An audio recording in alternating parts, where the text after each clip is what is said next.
You've reached the voicemail of the Prime Minister. The Prime Minister welcomes the views of Canadians on the issues that are important to them. Unfortunately, it is not possible to put you in contact with an official at this time. However, you may wish to leave a message. Please be assured that we will give it our utmost attention.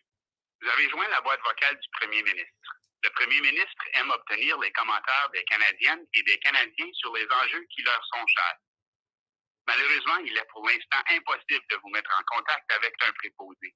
Vous pouvez cependant laisser un message auquel nous accorderons toute notre attention.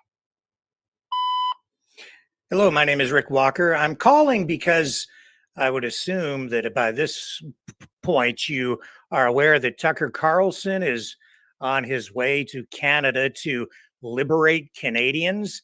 And I'm just wondering if the Prime Minister has any comments on that. I have some questions, specifically, will you be using the Emergencies Act, invoking that in response to Mr. Carlson's plan to liberate the country? I assume he means he's going to liberate the country from you, the Liberal government. It isn't entirely clear to me what he means, but I'm interested in what kind of response you might be planning. Will you be detaining him at the border, arresting him? Will you be questioning him, or just letting him proceed into the country? I don't know if he will be accompanied by anyone, maybe Jackson Hinkle or Lieutenant Steve Rogers, who have also called for some sort of liberation of Canada from, I'm assuming again, you, Mr. Trudeau, or the Liberal government. It just isn't clear to me. Also, given the high rate of inflation that we're experiencing and promises to do something about that, will you be holding the promoters of this event accountable on that front, given that they have been trying, or were trying, to sell seats for as much as $800 a piece for a front row position? I'd really appreciate a call back. Truly appreciate your time. Thank you. Maverick News, the antivirus program for your mind. And now, the Freedom Reporters.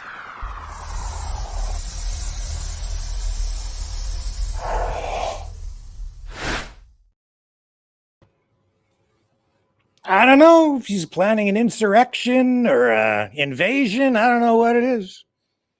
Can't imagine what he might have planned, but it's a big day, and we're going to move on to other stories. Because the biggest story in the country right now is this new court ruling that just came down.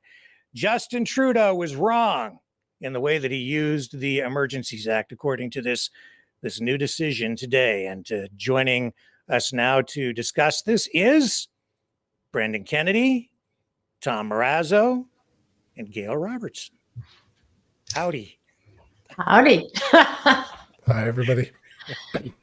Good evening. How's everyone tonight? Pretty happy. Yeah, let's go around the horn and get everybody to introduce yourselves. Hello, I'm Brendan Kennedy. I am a Maverick News contributor, and you can find me on Twitter at Gabbage Tosser. Okay, and Tom. All right, Tom Marazzo, and I'm a regular contributor to Maverick News as well. It's been a while, but yeah, and I'm just happy to be here to talk about the exciting news today. Yeah. Over to you, Gail. Okay. Hi. Well, I'm a recovering journalist. So Rick and I go way back. I was working for about a decade in mainstream media. I've gone on to have a few other careers and now have my own business and also my own show, Curious Minds with Gail Now, and explore topics like this from the perspective of curiosity and what Ted Lasso would say, be curious, not judgmental. Okay, and it's a big day because of this court ruling. The Emergencies Act, Trudeau used it to crush the Freedom Convoy, and today we have this court decision. Tom, I'm going to throw it right over to you first because you were there on the front lines. You've been involved in, this thing on so many different levels, and I think you probably have a really good handle and an understanding of what this ruling is. Where did this come from? Can you just explain it to people for us? Yeah, so there's a couple of layers to this, and the fact that this decision today was a result of something called a judicial review. And this judicial review had, there was an expiry date on when a judicial review could be filed against the government. So in essence, it's kind of like citizens filing a lawsuit almost against the government, but it's a slightly different sort of process, right? And so this is with a judge. It's in a court of law. It is legally binding. It sets precedent for future cases. So this is a very, very important event that happened today. Now, as a result of the judicial review, the lawyers that were on this, and the lawyer at the time was Brendan Miller, and that name might be familiar to you from the Public Order Emergency Commission. And this is the story of actually how Brendan Miller got hired to be the lead counselor for the Freedom Convoy during the POEC. So Brendan was retained by the two plaintiffs today, which were Vince Kersey's, retired OPP, and Eddie Cornell, who's a retired Canadian military soldier.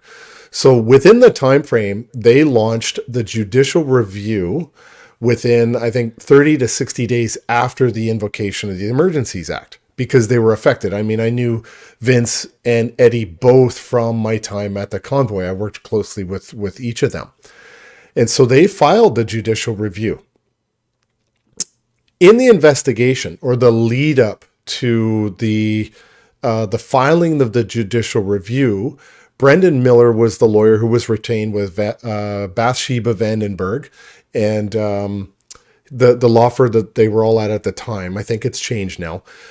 But all of the investigation that happened in the judicial review was kind of what put Brendan Miller on Keith Wilson's radar.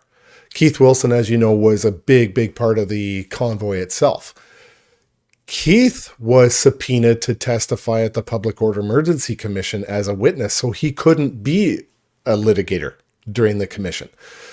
So when he was talking and helping Brendan Miller get prepared for the judicial review, it kind of occurred to Keith that in a very short amount of time, Brendan Miller actually figured this whole thing out in absolutely no time at all, came up with a brilliant strategy, and that's what they worked towards with both the judicial review and the Public Order Emergency Commission. Now, what's important to note is that a lot of the information that they were trying to get for the judicial review, which is for the decision today, they were getting stonewalled by what I refer to as the Justin Department, Justin Trudeau's lawyers that protect him from every scandal that he gets himself caught in. And so because the Public Order Emergency Commission happened, it actually unfroze, unredacted, and made a lot of the information that they were seeking for the judicial review a matter of public record. So they could now pull out all that evidence from the Public Order Emergency Commission to assist in the judicial review. So now it kind of leveled the playing field for the law firms that were, participating in today's decision. And those same law firms also participated in the Public Order Emergency Commission. So it's interesting because, Rouleau ruled that the government met the very high threshold to invoke the Emergency Act, which is a strange set of, phrases that he used to try to make that justification, while at the other side of his face said, well, somebody else smarter might actually come up with a different decision, right? So he gave himself an out. But this thing today, this decision is legally binding. It's way more important than just the judicial review. The Public Order Emergency Commission. That whole exercise, in futility really, was to make it so that the government in the future could figure out how to screw over Canadians even a little bit better than they did the last time. That was really what the intent of that, The commission itself, and I hope we can talk about it later to sort of highlight how much of a farce it was, and a very expensive one, to add to that. But this decision today is an outstanding decision. It gives people a little bit of hope that maybe once and for all the courts are actually waking up and they're not just giving deference to the government. They're actually looking at actual evidence, right? Because it's important to note this decision today was not a COVID related decision that you had to, look at the science. This was about the law. And the law was very, very clear. And it's good to see that a judge today actually abided by the law, used legal processes, and arrived at the correct decision. So, of course, the Liberals are doubling down, as they do with every scandal that they get themselves in. Instead of a resignation or, sort of tail between their legs, head down, what does Chrystia Freeland do? She goes in front of the Liberal media and she starts grasping at straws to make wild, baseless, I would say bold-faced lies about what was happening in Coutts. So, they know they're caught. They know they're caught, but they're going to waste taxpayers' money on let's say an appeal, but it's got to go to the Federal Court of Appeal before it gets to the Supreme Court.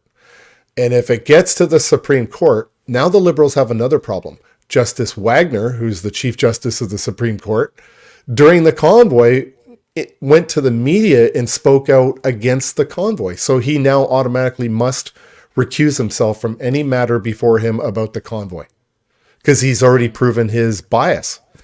So they're in a pickle here. Sorry, that was a long-winded thing, but it's an exciting day. It's an exciting day. Exceptional. Thank you. Very, very clear, and really appreciate that. Very valuable. And Gail, as a recovering journalist, what's your initial reaction? Well, one of the things that I really appreciate about what people like yourself are doing, Rick, is that we don't hear these stories. We're not hearing enough of the comprehensive stories. And I've just been listening, and I come out of mainstream. I still have, a lot of friends in mainstream media. And I think what happens is people are getting into this one perspective of, convoy bad and, anybody associated that without any research or in-depth. And I've been following this, and I think, trying to come, I think, from a nonpartisan and what I see is, from my journalism background, a more objective perspective of, and I want to say this, Tom, I was following you actually back in the early days on TikTok, and people make fun of that. But I mean, there was a lot of really good news that I was finding that I wasn't hearing elsewhere. So, and this was before Twitter had as much, open discussion. So I was following a lot what was happening coming from BC. And I was kind of scratching my head, why is nobody really examining why? No one's asking the questions why. And I was watching this momentum build and going into communities. And then I was watching the coverage, and there seemed to be such a disconnect. So, and I was following people like yourself, Tom, and I continue to follow, other views other than the one view, which is the convoy's bad. And I just want to say one other thing, Rick, is that during all of this, I was also talking to people that were going to Ottawa. I talked to people that weren't coming from a political background as well. These were people that were just, had a lot of concerns about the mandates. And some of these people actually, it wasn't that they even had a concern, like some of them had the vaccine, but they didn't like the idea of the mandate. They said, even though they were okay with it, they felt it was a slippery slope into, what is next? What would be forced next upon people? And that was the concern they had. And I never really saw the stories that were being looked at from that perspective. And it seemed to be only one perspective. And even today, I heard something, I was writing down a few notes, it was that it's, we'll be hearing from people in favor of, I can't even read my own writing as a journalist, but that it's basically, in favor of the blockades. Yeah, that was it. And that was the other thing, that things got mixed in with the blockades versus Ottawa. And they were I thought at first that they were connected. The more I did some research, looked into it, and it was separate issues, but it all got, and now what's happening too, I'm hearing everything lobbed into one issue. And what was happening in Ottawa was, I was just really surprised at, the lack of context around it. So, Tom, thank you for giving that good assessment of what the background to what happened today. I haven't. It's funny. I didn't hear much about that yet, so had to come on Maverick News to hear the that context and the history. So Yeah. yeah. Well, I want to touch on a point you made about the two being sort of combined, Coutts, Ottawa. You know, during the convoy itself, I remember several times being in conversations with people and saying, because I was contacted by a friend of mine who was in Windsor, and the only thing that I had said to this person in Windsor was, make sure you keep one lane on the bridge open and don't text me again, because it's, you know, he's a great guy. It's just, I didn't want us to be viewed as the national coordination center for what was happening all over Canada. We had nothing to do with what happened in Windsor or Coutts or BC or any other protest around Canada. We had nothing. These were all organic movements. I would go so far to say that Ottawa inspired that and gave people the courage to do it, but we were never in communications giving direction to any of the other protests around the country. And that was a very, very vital thing that we did, because we knew we would get nailed as a coordination center for now becoming under the definition of a threat to the sovereign, or a threat to Canada, or the threat to the government. So we were very careful, very smart not to do that. They started it. We let them run with it in all the various locations. Plus we had our hands full. We really did have our hands full in Ottawa. So it's a good point. I'm in Windsor, by the way. I don't know if you know that. I'm in Oh, Windsor. okay, good. So, one of the things that, yes, and I did see that from, again, talking to people, not only seeing what was in the media, I was talking to people, and I did see that they were separate. You could tell almost that it was a different, there were different things being discussed. And like you said, I think it was inspired, but you know, that's, as a journalist, I always think that, you know, one of the core principles is always asking why was it happening? Why were people, and I looked at it as, why are people getting in trucks, traveling all the way across Canada like this? And again, it was quite organic because of what I was watching on TikTok. And because I understand the algorithm, I know how to listen to the different sides, like not to get down that, you know, the rabbit hole of only one view. But I was, you know, really listening to the various stories and watching what was happening, you know, as in the communities. And that's what really struck me as a standout. So, yeah. And as I said, I want to stress, like, I look at this with what we need to do is to be able to step back and look at the big picture in the context of, you know, what brought us to this decision today. And I do think, yes, I mean, after all of the money that was spent on the Emergency Act and the Commission, and now to go challenge this decision when there's a bit of cherry picking here of, you know, which decisions they're going to appeal as well. So, yeah. What about you, Brendan? Did this surprise you today? To be honest, I didn't even know that this was even anything in the works. And the first thing I came across was the Wicked Witch of Toronto, Chrystia Freeland.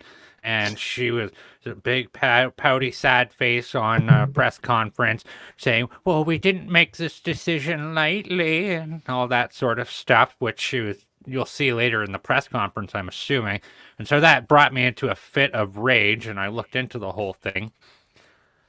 Man, this is absolutely crazy. I'm so glad this happened. Canada needed to see this. And ultimately, Liberals are always going to hate on the Freedom Convoy because they don't understand that there could be possibly a movement that is grassroots. Liberals like movements that are top down. They can't understand movements that are bottom up. And so that will always forever enrage them.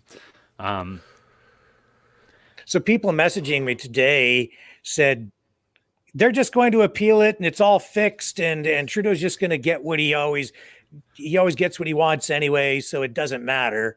And I have a feel, my personal feeling on this is, no, I think that the winds of change are blowing. I think that this, to me, gives me a sense that the system might actually still work. It's giving me some hope. What do you think, Tom? Well, it's a tough question, because I too also had those thoughts of, you know, are they just giving the little people a win, you know, just to in the future take the win wind out of our sails. I don't know, but I think there's times when you can be deceptive and sort of get away with it, but I think this is more of a black and white in ink kind of a situation where, if this goes to an appeal and it's overturned, I think a lot of lawyers in this country are going to be scratching their head. And to kind of further explain what that really means by being, more in black and white. When I talked about the science, the courts did something called judicial notice a lot.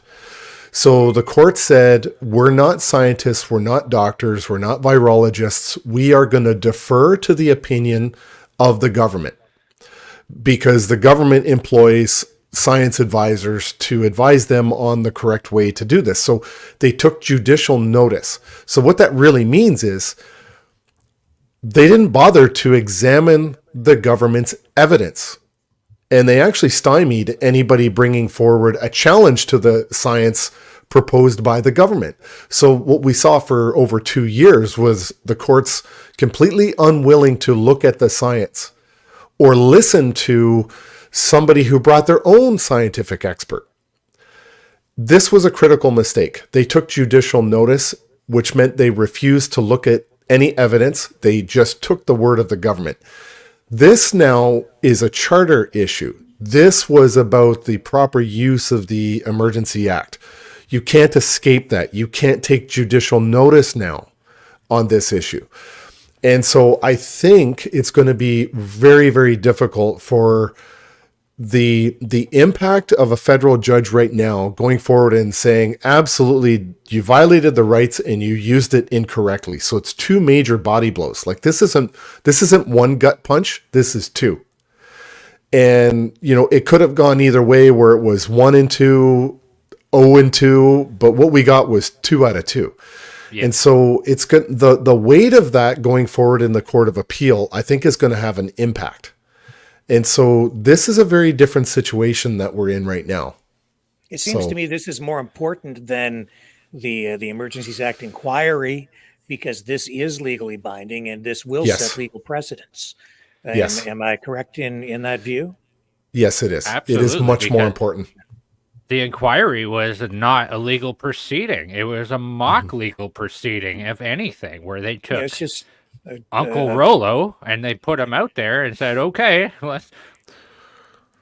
It's an inquiry, just an exercise to try to do things better in the future and give governments some guidelines to go by, but nothing legally binding. This is considerably different. What's your take on that, Gail? Yeah, no, I have not read all of the court case, obviously, but I do defer to a lot of people that I follow that have done some of the deep research, and what seems to be coming to is what Tom said.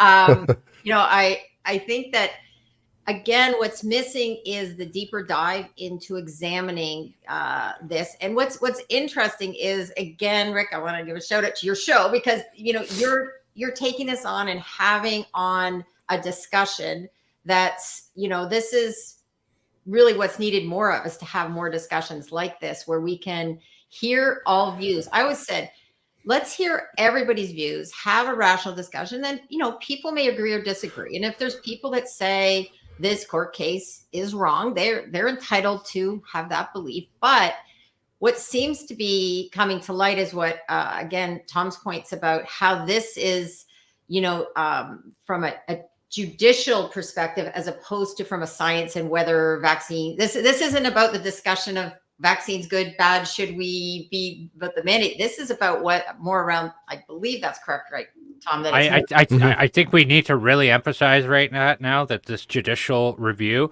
has nothing to do with the legality of mandates. It has nothing to do with the legality of the trucker convoy. It has everything to do with, did Justin Trudeau and the Liberal Party, when they enacted the Emergencies Act, did they do so correctly? And that's what this is all about. The judge, Justice Richard Mosley, who is being now accused by left-wing pundits and morons on Twitter of being a far-right judge And I could assure you that in the legal proceedings, you could pull it up yourself. It's a 150-page document.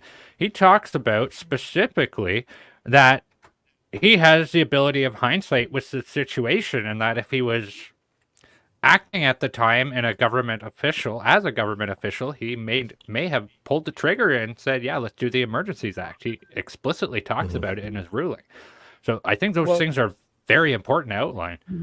And the bar has to be set very high for any government to make use of this act, because it used to be called the War Measures Act. So, I mean, to me, anything short of a Tucker Carlson style invasion of the country falls short of that standard. Sorry, I couldn't resist. But really, it used to be called the War Measures Act. And I think even just changing that name to something that feels a little bit warmer and fuzzier and kinder and gentler, it's still the War Measures Act by another name. And any thoughts on that? Yeah, it's a good point, because the War Measures Act, who's the only other person to use it? Trudeau Sr., right? He used it during the FLQ.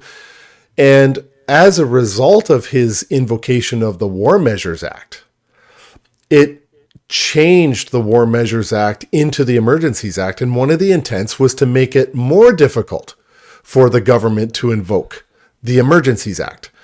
And so when you see a situation where very flippantly Trudeau Jr. decided to invoke the Emergencies Act, let me say this, and this is a point that I feel like no matter how many times I scream it, it's like nobody hears me say it.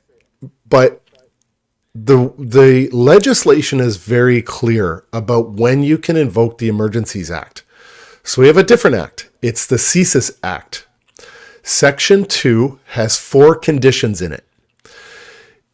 And I don't know word for word what the 4 conditions of Section 2 of the CSIS Act are, but if there's a situation where any of those 4 conditions are met, you don't have to have 4 out of 4, 1 out of 4, you can invoke the Emergencies Act. I sat in the audience when there's a lawyer for the JCCF, his name is Haddam. He was cross-examining the director of CSIS. And he walked the director of CSIS through, and he only had 10 minutes to cross-examine him. He walked the director of CSIS through the 4 conditions. Rouleau looked at him and he says, look, it's been well established that none of the 4 conditions were met. And I'm not sure that I would waste my time asking him or going through each of those conditions. And I'm looking around the room. I'm like, it's over. Rouleau just admitted that the government did not have the justification under CSIS Section 2 to invoke the act. And then he ruled in Trudeau's favor. You know, and it's amazing. Like, because I remember a time during the first part of the commission, I kept saying, to go to your point, Gail, ask, why is nobody asking any of us, why did you come to Ottawa? Why did you want to do this? Like, that was always a missing component for me in the early days of the commission. And the second question I kept bugging Keith and Brendan about was, every time a witness went up there, I'd say, ask them why they never wanted to talk to us. Why did they never once want to talk to us? And just to be clear, the highest ranking person I ever spoke to, other than Steve Kanalakis, who's the city manager, the highest ranking person was a sergeant in the Ottawa Police Force. Okay, a sergeant. So I wanted to know, why didn't they ever want to talk to us, to sit down and talk to us? And Brendan kept saying, it's not relevant. And I'm like, what do you mean it's not relevant? It's totally relevant. Ask every one of them why they didn't want to talk to us. He says, it's not relevant because it doesn't help our case, whether they wanted to talk to you or not. The relevant question was, did we, as a convoy, violate any of the 4 conditions of the CSIS Section 2? And the answer was always no. In his opening statement, he went through the 4 conditions, laid it all out, and it never changed. Never changed. And here we are.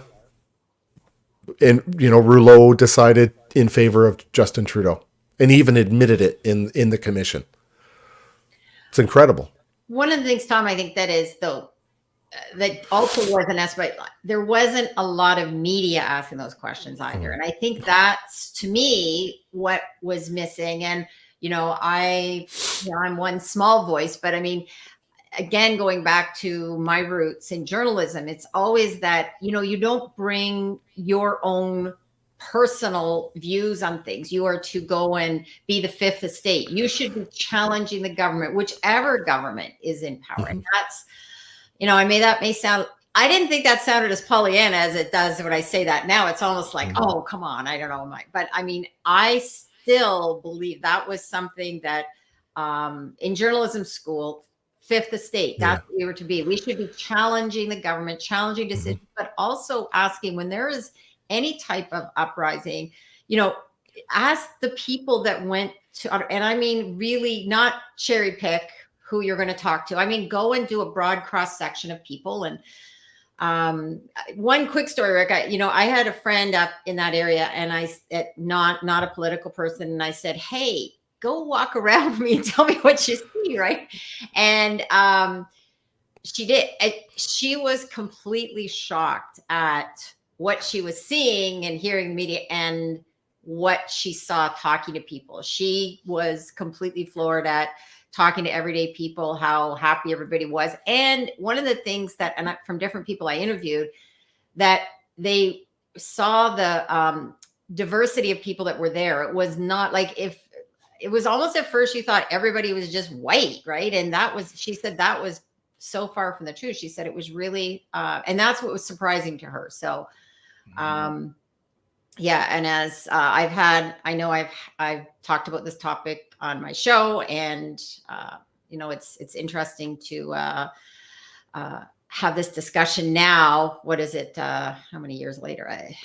It seems like. Yeah. Has it been 4 years? Has it been that long? Yeah. It does seem like a blur of time. 2 years. For two years for the convoy. 2 years. Yeah. For the convoy. 4 years for the pandemic. Right. Yeah. It's okay. I'm lost. Well, I have a good friend. Her name is Heather Prosak. Heather was a radio personality, 20-year career in media in Calgary. She took her own vacation time, went to the convoy, and on her last day there, did a live stream on, I think, her TikTok or Instagram or one of those platforms. She went home. She was on her own vacation time. She went home within a week, lost a 20-year career. They fired her. She was affiliated with Kit Carson, who also lost his career. And it turns out they were, part of the same media chain. So, there was this fear by media. They were seeing their colleagues get crushed in their careers. So there was this definite threat to your livelihood if you tried to be the fifth estate. And, Rodney Palmer, when he testified at the NCI, he talked about the fact that the CBC had a main office that was only 1 block away from Wellington. They had to walk further to their cars at the end of the day than it would have been to just leave the office and go talk to the protest. And they didn't. They couldn't. It was only, I'm gonna find a way to smear these people. That was their main effort. On a hilarious note, do you guys remember CBC had to take all the logos off their cars to go to Ottawa? That was so funny. Good. Good, everybody. Well, but I want to put this question forward. So we have this ruling now. Mm-hmm. I have a hard time seeing, ongoing, where is this going to take us from here? I would like to put it out there to everybody. What is going to happen with this going forward? Who wants it? I think, Tom, over to you. All right. Okay. Well, I think we all have our thoughts and our prayers and our hopes and dreams in line when we as a country would like to see, at least 79% of Canadians right now would like to see Justin Trudeau not the Prime Minister of Canada. So how many scandals can he go through? Honestly, we've got the We Charity, we have the Aga Khan, he's got several ethics violations. He's got the latest one before this was Arrive Can, The amount of money that, they embezzled for ArriveCan, was it $54 million that my students, when I was a software teacher, could have done as a term project. I would have done it for him for an even 10 million. Called it quits. It would have been fine. But the number of scandals that he has been embroiled in the 8 years since he's been the Prime Minister, it's amazing that he won't step down. He believes he's entitled to be the King of Canada. And so in a perfect world, he would show some integrity, step down, the party would call an election. But even in a better world, his party would right now be putting together a coup. I mean, Aaron O'Toole lost his job. There was a little mini coup that happened within the party. They have it within their bylaws to replace the leader. I can't comprehend why the Liberals are not replacing Justin Trudeau at this point. Why are they putting up with this guy? It's shocking to me. And I wonder now, are the NDP going to keep propping this guy up? And, that's concerning to me that today we're not hearing very much talk. There's no discussion right now about the Liberal Party being dissatisfied with their leader and the NDP leader being dissatisfied with this drug deal that he's made with Justin Trudeau. So these two parties should be holding their own little tiny insurrections and topple this guy, call a fair election, let the voters decide on the fate of Canada. But no, they're too arrogant, too self-centered, too narcissistic to actually step down and do the right thing for Canada. They won't do it. They do the right thing for themselves, not for Canadians. Call an election. Let Canadians decide on the direction they want to go. Does anybody think this might cause a vote of no confidence in the House of Commons? I don't think it will. That's all up to Jagmeet Singh. I don't think so. I think there's been so many other opportunities for that to happen. And I must say, I am puzzled as well, Tom. I mean, looking at why, if you're looking at how to try to, I think, salvage a party, it seems that they're really spiraling downwards. Mm-hmm. And there's so many, I mean, as you said, the scandals. And what's interesting too is the coverage of, I mean, there seems to be more coverage around this Jamaica trip than some really other serious issues. And I mean, I think it's kind of like, it's not, of all the stories they could really dig into and dive into, that seems to be the one that's getting more attention than ones about, interference from China. And the list of scandals could go on that I would like to see, that are really like impacting our economy, impacting how our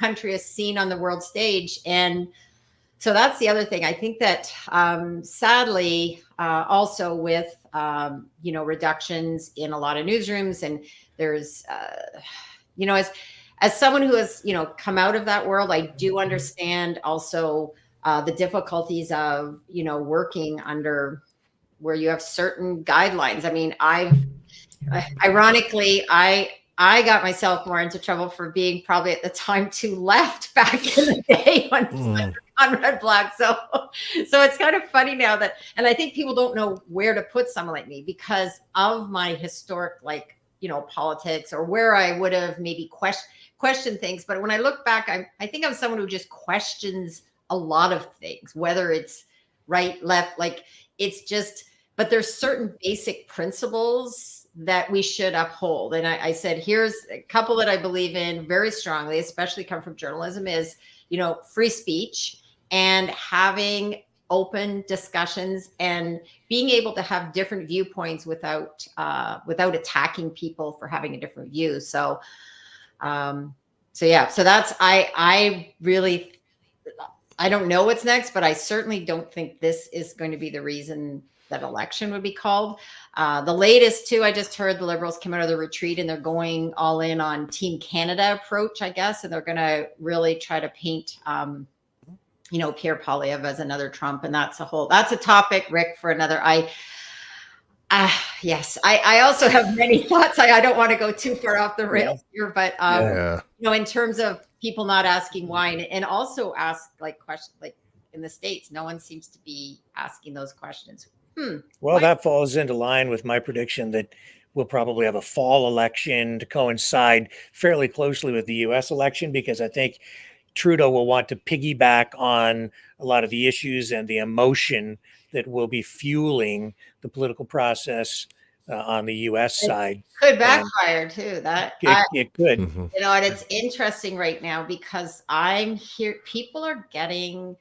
I think there's more people that I'm hearing that are starting to get frustrated with what's happening and the pushing on so many topics that people are scratching their head about, and so it will be interesting to see how that comparison. What I've said, and from I went and listened to Pierre Poilievre's podcasts on the economy and economics, and I just tell people, I said, just go do some research about, and compare the various leaders, and then make a decision based on what you think is best overall.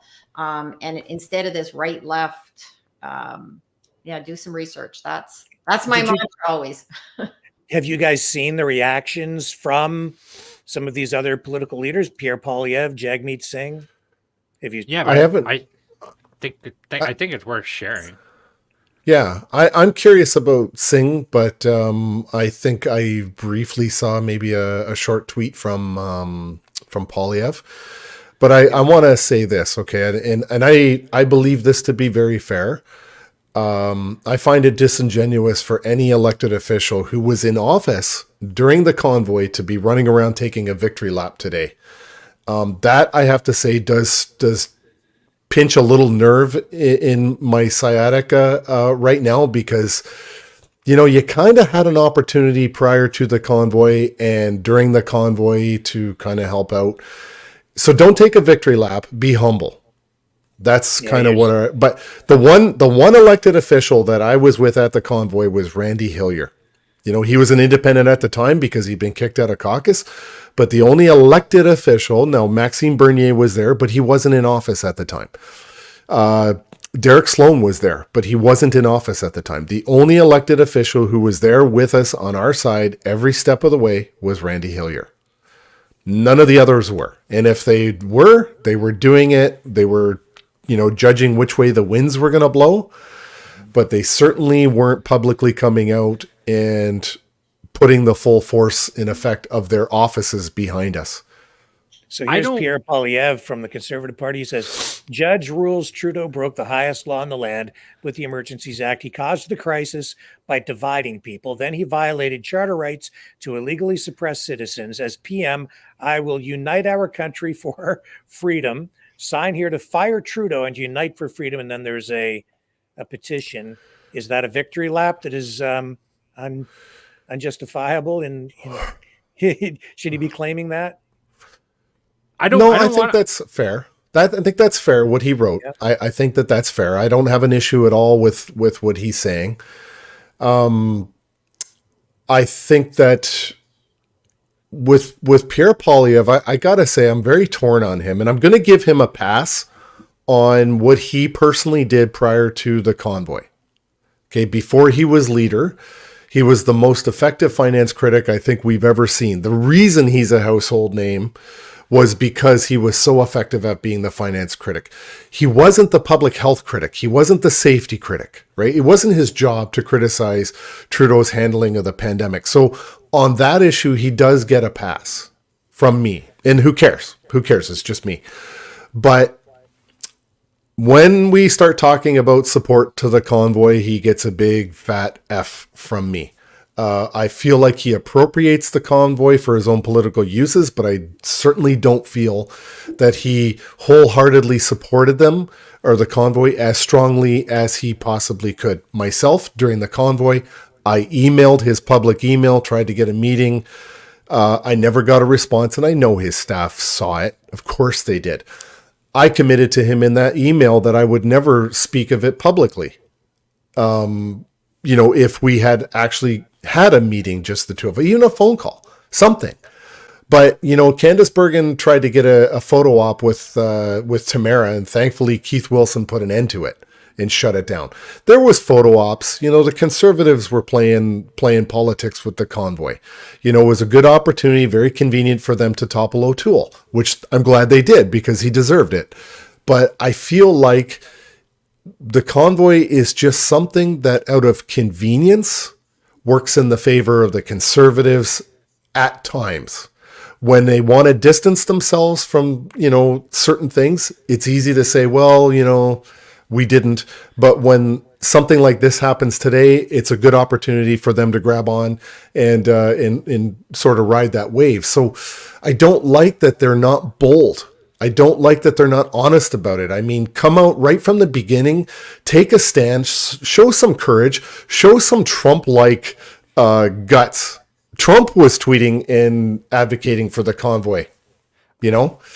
I see Go what ahead, you're Brandon. saying. I see what you're saying, but I don't want to Yeah. come off as a Conservative Party apologist here. Yeah. Because that's not what I'm going to do. But I will say the party was in turmoil. It was hijacked by Aaron O'Toole. Aaron O'Toole was this. Was a liberal. He was a cynical force in the party. He was a piece of rot.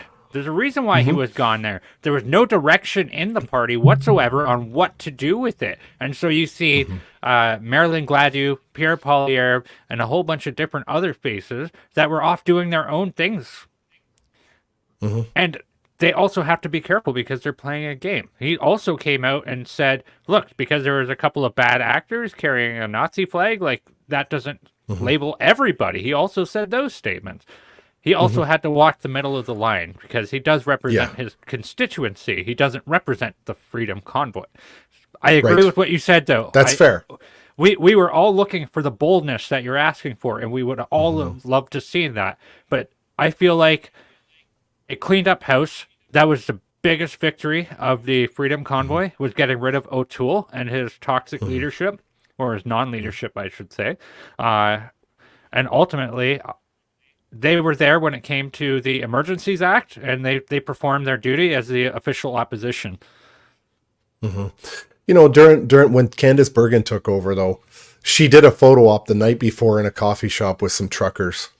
The next morning, went into the House of Commons during a debate and said, okay, you've proved your point, now go home. And I can tell you, it was a little bit, to say that it was insulting is kind of an understatement. It's like we kind of felt used. We didn't feel like we any further had an ally in there. Now, to be fair, when the vote came about the whether, because the Liberals, like all the parties, had to vote on whether or not to let the Emergencies Act continue. And Brandon, you are correct. I was wrong, and I have to change my Twitter. The Bloc did not vote in favor of the Emergencies Act. But, you know, the Bloc and the Conservatives didn't vote for it, but everybody else did, pretty much. So I'm very torn about the Conservatives, and I have other issues with them, and I'm not here to advocate for the PPC or anything, so don't make that mistake either. I like the fact that the PPC have always fought for Canadians, but I feel a little bit frustrated that the Conservatives are going to be rewarded for everything that the PPC has done. That frustrates me a little bit, but I'm not gonna. That's a different episode we can do another time. And nor do I have any interest in federal politics as a candidate. I'm not interested, and I'm not advocating for one vote over another. You know, people vote for the candidates that resonate with your ethics and your values. That's what I strongly believe. But I would like to see just some boldness. I mean, I'm not talking walk the fine line. I mean, put on your cape, you know, get in front of the media and say, you know what, now we know. Now we know what all these ordinary Canadians came to Ottawa to do. It's been ruled on by a federal judge. And as the leader of this party or that party, I am prepared to come out and say, these Canadians were right. I want to see boldness. That's an excellent point. Yeah, Absolutely. I'm going to add in this, you know, and I think that's why we have maybe, you know, multi-parties as well, because I think the Green Party pushes, you know, used to push certain, maybe like the NDP, and I think the PPC pushes, but I don't know if, I mean, and this is probably a reason why I'm not in politics either, is because I agree, Tom. I like, like boldness. I'd rather someone tell me like, where are you at? But I don't know if that's realistic in the world of politics, really. And I think That's fair. I think that, I always look at too, I always say, take the best, leave the rest, right? Like, so there will never probably be a perfect party, a perfect candidate, and I think further what Brendan said, I think during that time period, there was so much uncertainty and people did have a great deal of fear. And I think that's what was needed to address all of that at the time, but also listen to people that, had different views. And one of the things I just want to say about during that time period, because, there was a lot of talk about, a certain percentage of people, the non-vaxxers or people didn't want to be vaccinated, but there was never a real big discussion around looking at, there were people who were non-vaccinated, but there were people who got vaccinated against their will. Then there were people who were vaccinated that were against the mandates. And it was always this, whatever 10%, whatever percentage they wanted to throw out. And I was just, as I talked to people, I thought it wasn't as simple as people who weren't vaccinated versus people who were vaccinated. And I think that because we never really had an opportunity to discuss that openly and to have that type of, broader discussion, that's where, and politicians are, real people too. And I think they had fear because they were hearing to this divide from people. And, it's said this with such a sneer, oh, the anti-vaxxers, is it, and it's like, a lot of people who are against the mandates are actually pro-vaccine. I mean, it's not, so yeah, I think it's, and back to the topic here, I think when we're looking at, when you have now a court case, I think it's really important to look and to spend more time like this looking at the judicial side of things. Because I think this is where, if we can remove the emotion, because once you add emotion, I mean, to me, the vaccine debate, abortion, there's certain debates that are highly, highly emotional. And we really need to get back to looking at things from a more, data-based and judicial perspective, which this court case. How do you like that, Rick? I brought it back to the court case discussion. Yeah, and I'm wondering if the timeline will come into play as we get into this next election cycle, because we know there will be an election by 2025. I think, probably sometime this year. But this appeal, does anybody even know what the timeline might be on something like that? I would think that could take another year or two. 6 months to 2 years. Yeah, just to get through it. But they have, I think, 30 days to apply for an appeal. Freeland came out today and she said, they are going to appeal the decision. And I don't see that they have a choice in the matter. If they're going to hold on to the government, not call an election, then of course they have to appeal it, because they can't admit that they've done something wrong while going into an election. By appealing, this pushes the issue as a big question mark in the minds of voters. So what choice do they have from a political point of view? They have to appeal it. So again, this is politics. This isn't about morality, and this is a frustrating thing that I think most Canadians see through it. And, Pierre Poilievre is going to be the next Prime Minister of Canada, unless there's an asteroid that hits Canada or something like that. But Pierre Poilievre will be the next Prime Minister of Canada. I have no doubt about that. My question is, who's going to be the opposition? That's the question that makes me wonder what's going on. Would I like to see the PPC? I would take the PPC as the opposition over any of the other parties going. Absolutely, I would, if the PPC could get their act together. Because they're far from it. They're far from it. But I'm just saying, from an ideological point of view, on each of those parties, sort of what they're about. I don't want to see Canada get pulled so far to the right that, we do to the left what the left has done to the right. I want balance. I want something in the middle. That's what I'd like to see. But I look at the corruption, the disingenuous attitude that the all the other political parties have against the rest of Canada. I mean, even a couple of months ago, I was seeing video in interviews with Jagmeet Singh still talking about all the lies. I mean, these were all things that were proven to be lies even in the commission, and he was still talking about it, trying to gaslight the public into believing that, you know, that the convoy was still responsible for an attempted arson. Yeah. It's like, you guys lie all the time, and the media lets you. And this is a problem. I mean, every time the CBC lays people off, I don't like to see someone lose their job, but I also like to see, if you're complicit. You know, somebody said one time, well, you know, you can't blame the prison guards at Auschwitz. I'm like, yes, you can. You certainly can. And the cooks and the drivers and the mechanics, you can blame the whole lot of them for making that situation. As far as I'm concerned, you know, the media is the megaphone for what Justin Trudeau wants.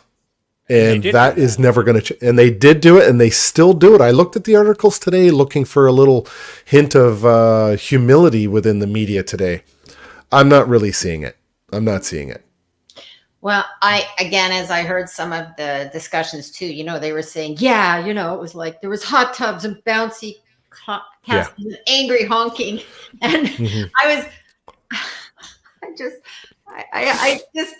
don't know what to say when I hear that anymore, because it's I know. like, you hear what you're saying, and yeah, that's what continues to puzzle me, I guess. That well, the number of people that got triggered, they say they got triggered when they saw a Canadian flag.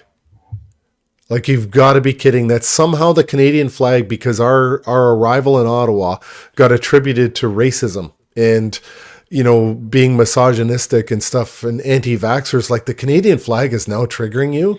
Like, this is the rhetoric we heard. And then, you know, we go to the commission and we heard phrases like microaggressions and, you know, the perception of violence.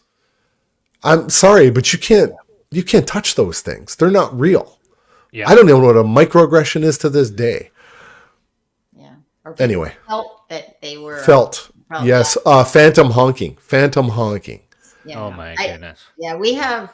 There's a lot to answer for in terms of, you know, lack of, you know, investigation and research into what has happened. And, I think what's going to really be very telling next is, you know, I'm deep into like Twitter, because ever since the Twitter files, I felt like I now know that, you know, Twitter is the one place where I do get a wide range of views, right?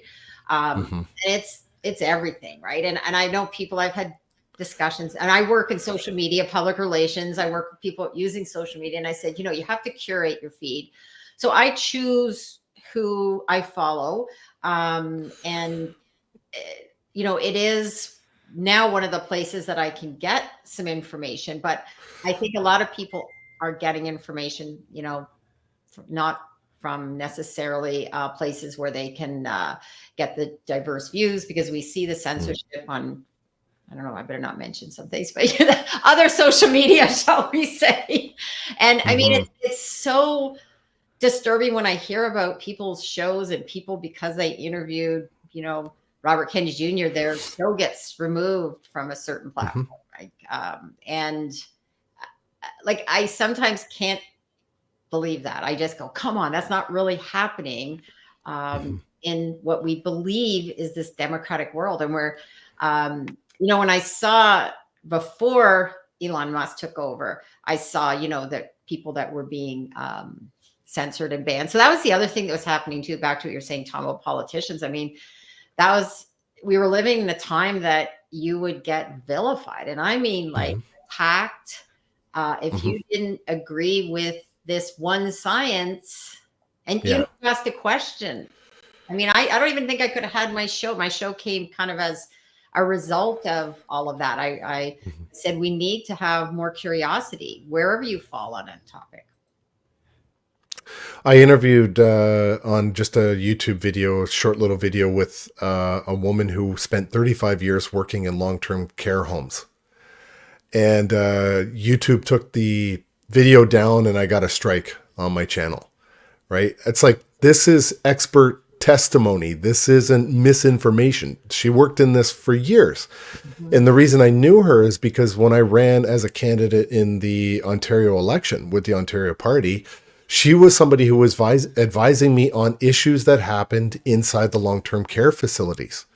And she had explained to me what was really the Doug Ford's policies that killed so many people in Ontario. In as far as the long-term care facilities went, the Ontario government killed a lot of our seniors with their policies. And that's what I was talking about in my thing. We didn't really talk about the vaccine at all. We talked about the pandemic. In fact, I don't even know if the vaccine came up as an issue, but it was just the way they handled it, and it killed all those people that were living in those long-term care facilities. And YouTube gave me a strike on my channel and took the video down. We're going to have a larger discussion about free speech as things progress here, but I kind of want to bring it back to the court case here again and the decision. I gotta skip out for now, so I have a pre-engagement, so I would love to stay with you guys. So I'm going to close it out on this. Ultimately, there is, what is the number? 185 members of parliament who should be ejected. Benito Mendocino, he should be arrested and thrown in jail. And ultimately, it's very good that we have some sanity happening in Canada and some good news that this Emergencies Act was not justified. And man, God bless every one of you. It's been a pleasure speaking with you guys. Nice meeting you, Brendan. You too. Take care. Thank you. Thanks, Brendan. Talk to you later. Yeah. So where do you think this leaves other people with court cases who, people who are arrested? We had Dana Lee Melfi, Peace Man, on last night. He might come on later on tonight as well to tell us what happened with his court case, which is happening right now. Some of these people were arrested, I think, and charged in relation to the use of the Emergencies Act. It has a bearing on their court cases. Some of these have been decided already, and now we're getting this. Where do you think that leaves all those folks? Well, so this is a very interesting dynamic that's happening, right? Because a lot of those people were arrested under the condition that the Emergencies Act gave the government the extraordinary power to do what they did, only to find a judge saying, no, you broke the law.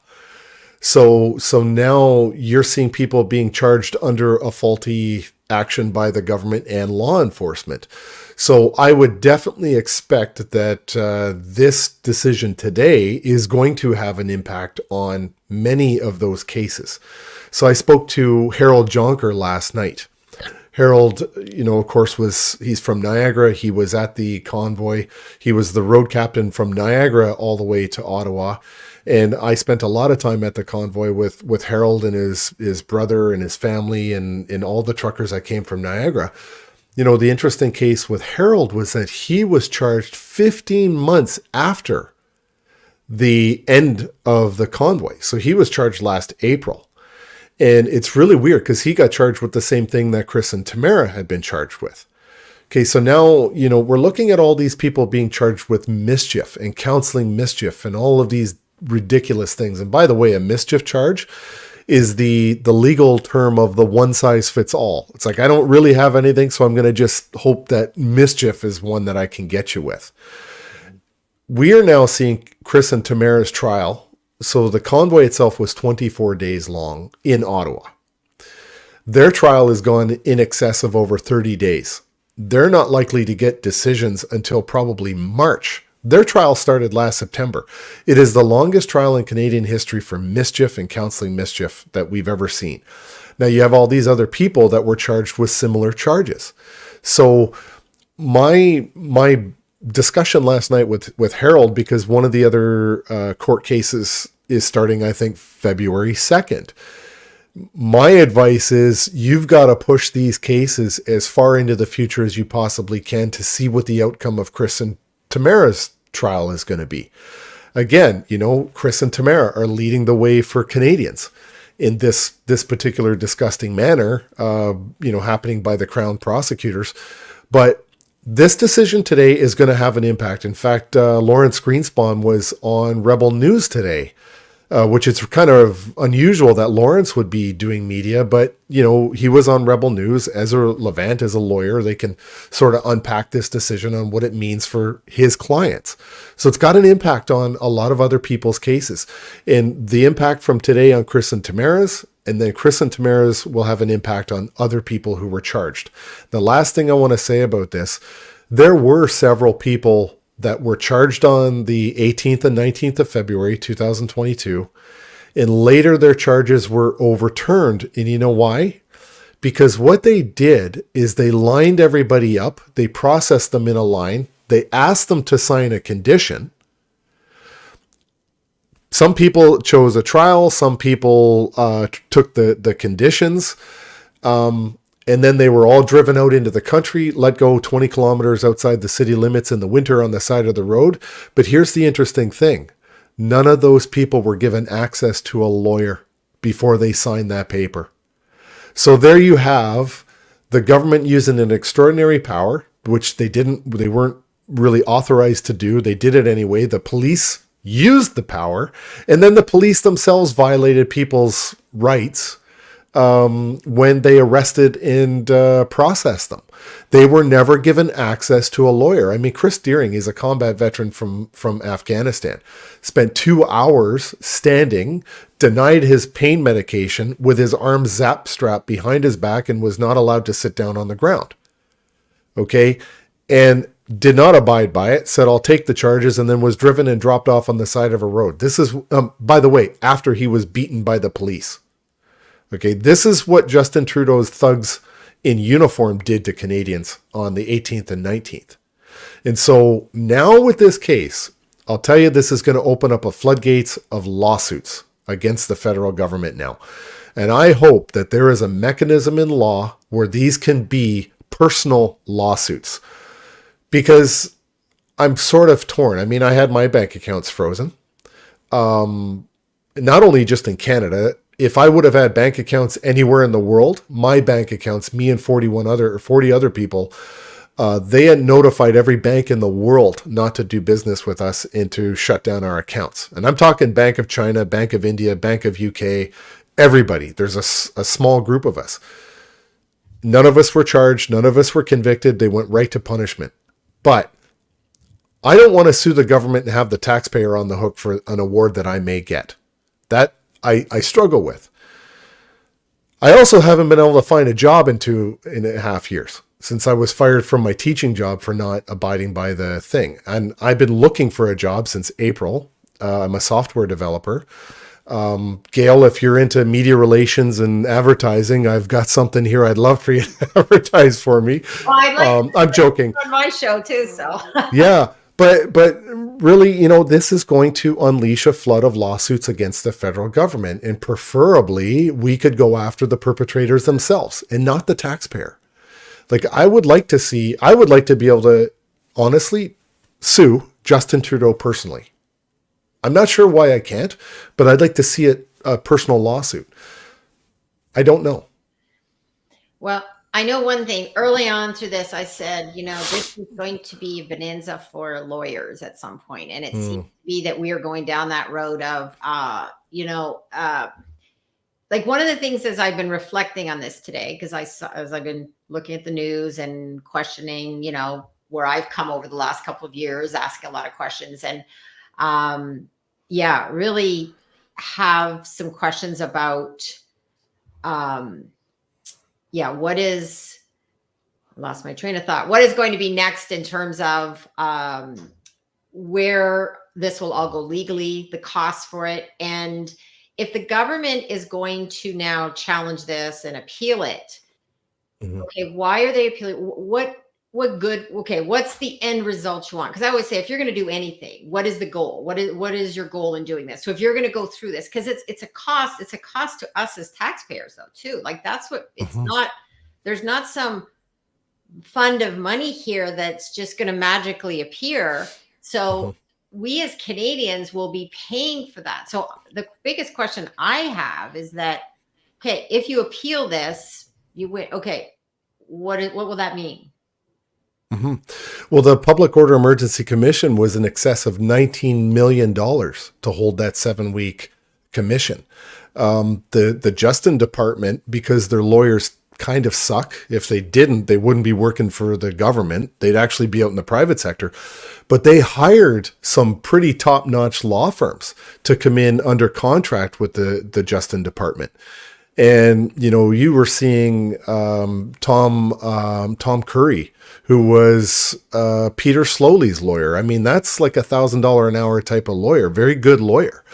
So the government has within their means to go and spend a lot of our money on $1,000 an hour type of lawyers, right? Defending themselves. And so this is where I'm looking at it. I'm thinking, if it's a personal lawsuit, then they can't put the taxpayers on the hook for that. And if they lose, they're on the hook personally. This is preferably what I would like to see. The only issue I have for launching my own lawsuit, if I'm going to do that, is I'm not in a financial position where I can take the risk of losing in court. Because if I do sue and I lose, I could be in debt for the rest of my life trying to pay back Justin Trudeau. Right. So these are the things that you have to weigh. And as somebody who would desperately love to sue Justin Trudeau and Chrystia Freeland and these people, I don't know that I could afford to do that. Now, do I crowdfund and beg Canadians to help me sue them for my own personal gain? I don't think that's the right moral decision either. But I have to weigh that against the moral punishment or the sort of, not revenge, because I don't believe in revenge. I do strongly believe in justice. Like, is there some form of justice that we can get?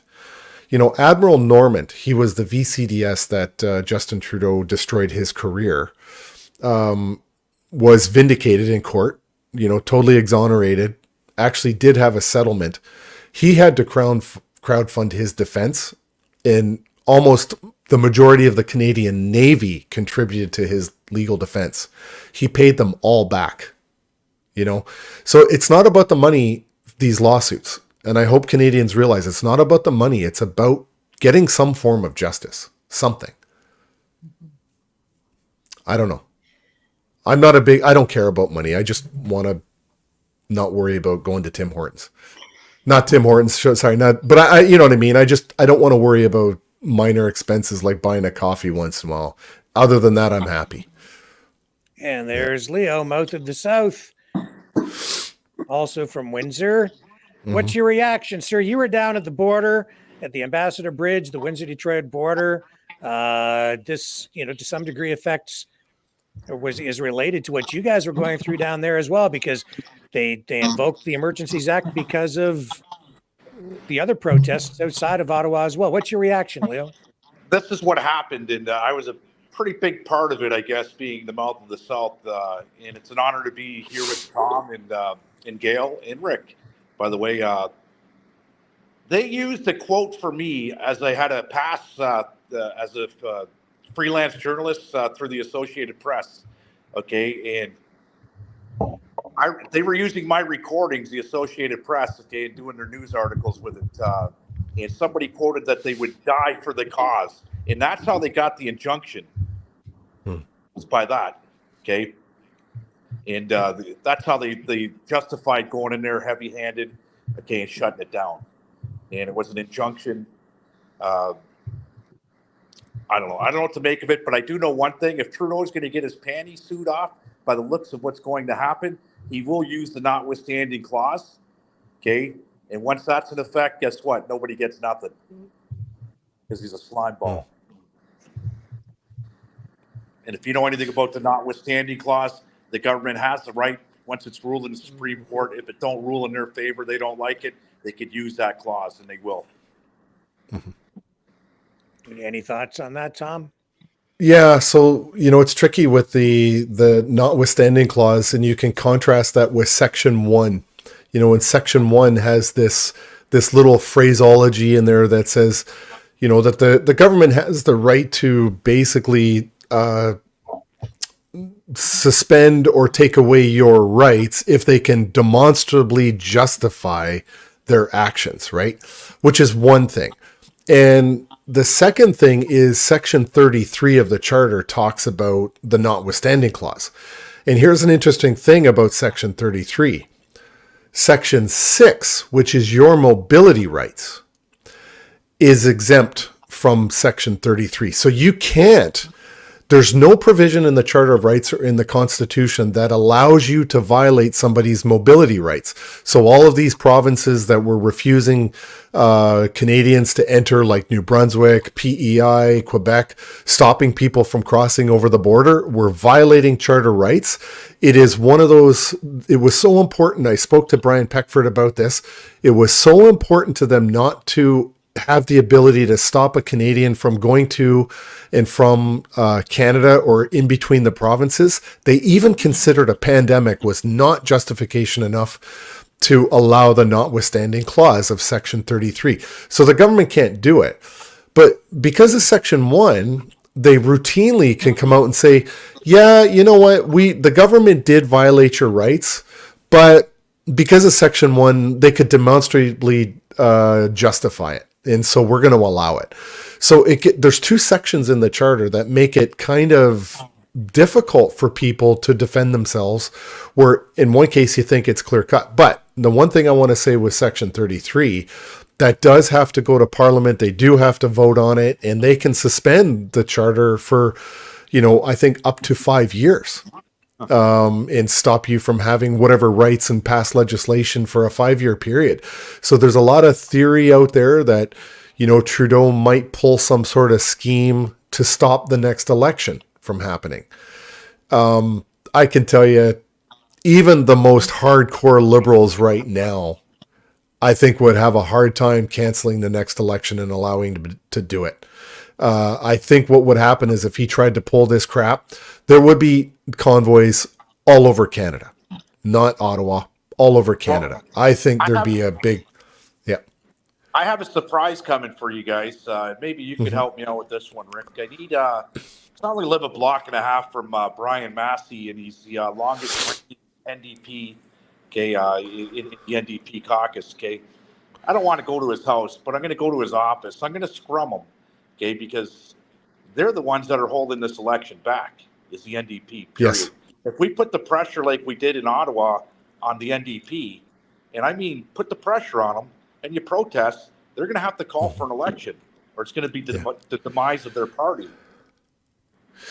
So I said right after the convoy was over, I had always said that the most powerful Canadian right now in government was Jagmeet Singh, because he's got this drug deal, this unholy alliance with Justin Trudeau. And there's only 25 NDP members of parliament.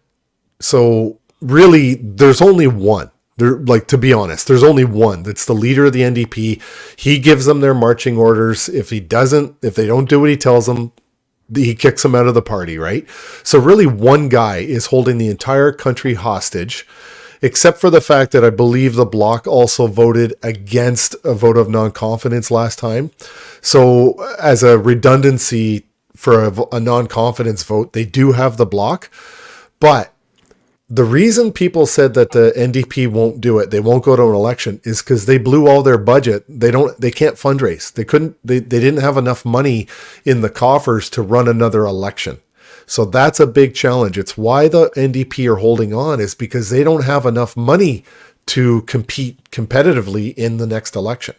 They're stalling to build up their bank accounts. Well, I'm gonna put the pressure on my NDP, Good. Brian Massey. There's a few questions Good. I want to ask him, and as a citizen of Canada, okay, I have the right to ask any of my elected politicians the questions. They don't want to answer them, okay, they'll look like the fools. Okay, but I'm doing my due diligence as a Canadian citizen, and that's to ask the questions, okay, because there's quite a few questions I want to ask them. Okay, and one of it's the propping of Trudeau, because I've trained in the same gyms as Brian Massey, okay, and I've talked to him and his wife and about Trudeau, and they said he's a wolf in a sheep's jacket. Okay, he's no good. He's a liar. This and that. But in the same token, they're the reason why he's still in power today, right? So there's a few things. Okay, like I said, I don't want to go to his house. That's pretty low. If I got to go to his house, I'm not going to go to his house. I'm going to meet him at his office first thing in the morning. Later on in the day, I'll be sitting out front of his office till he wants to speak, right? And I'll catch him as he's going to his car. And that's what we have to do, man. Like you said, there's only 25 NDP. Between all of us, you put the hammer down. Okay, Yeah. non-violently, you do it. Okay, protest. And Yes. You sit out front of their doors. You wave your flags. You wave your signs. Okay, and they're going to fold. They're going to crumble because they may not have a party in the next election if they don't straighten out the books. Yeah. You know what the real problem is, though? It's the CEOs of grocery stores. That's the problem. Oh, that was ridiculous.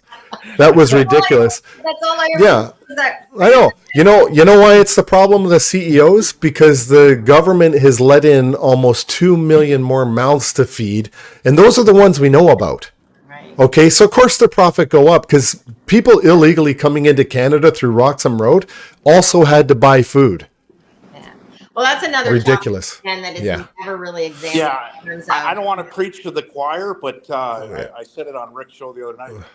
I like to eat. I like to eat well. Well, my mortgage payment's only $600 a month. It's a low mortgage, but my grocery bill outweighed my mortgage payment. That's just for 1 week. Okay, so we're headed down some crazy times, guys. I'm telling you. And I heard Jake Mead sing today on the news. Talk about the high price of affordability in this country. Okay, they've had 3 years to get it done, and it's not getting done. It's getting worse. Like, what has this unholy alliance gotten the NDP in the last 2 years? Nothing. I asked my dentist, who's one of us. He's a freedom fighter. I said, "What do you think of this dental bill?" He says, "I haven't seen anybody with free dental." No. The only thing that's going to do is jack up the price for my insurance company because I'm paid, or my dental's paid through my insurance company. And the average guy is going to get the hammer. It's like the cost of living. You make a lot. You pay everybody $40 an hour. A loaf of bread goes to $15 an hour, or $15 a loaf. Yep. Well, I think that's why the next election might end up being closer than people think, because the Liberals are very good at buying votes with social programs, using our own money to bribe us to vote for them. Anyway, Gail, how does the media play into this moving ahead? Are we seeing any kind of a shift here in spite of the money that the mainstream media is being given by the government? Well, I think what's shifting now is that because of the wide range of other alternative media and, whether it's your show, I mean, I think recently what happened with Rebel News actually got them on the world stage, right? I mean, the government, that whole incident of arresting the one officer was probably the best thing ever to happen to Rebel News. My guess is they raised more money from that than recent campaigns. So now I think that's pushing some of the other media to cover things that, it may not always be as openly, but I think we're going to see more coverage, and as more people start to look at finding other sources of news. And that's what I'm noticing. Now, as I said, I do see that because of Twitter, some news stories are now getting covered that wouldn't have got covered without Twitter being around. So, and that's kind of where Leo comes in, because he's saying he's going to go to Brian Massey's office, member of parliament, New Democrat, and sort of camp out there and scrum him as an independent media influencer, right? Under the disguise of Maverick Multimedia, I'll be freelancing again. Well, and now you can get, so many more people,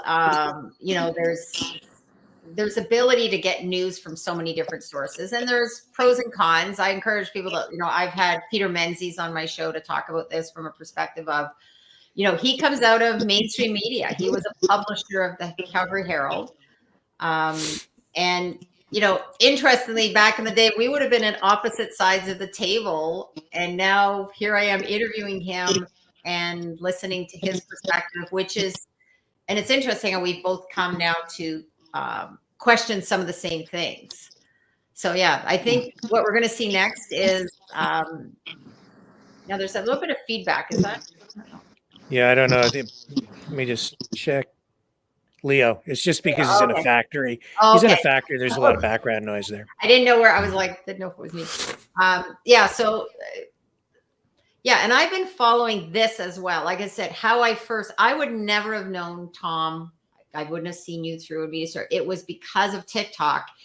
And again, I haven't been as active on TikTok recently, but I sort of got into it more. Again, I do work in social media. So I help people use social media, from a public relations perspective. So when I was on TikTok, it was initially more for fun. And then I started following things. And that's how I found out a lot about what was happening with the convoy. So that's the other thing. I think people are getting information. And I tell people that are very in only getting their information from one source. I said, well, but more people are getting it from different views. So whether you're a business, whether you're a politician, you better be aware of this is the new reality. The digital world has changed drastically. And when I had Peter Menzies on, that's what we talked about. I mean, the media's got sort of stuck in this holding on to protecting what was, and those days are gone. I mean,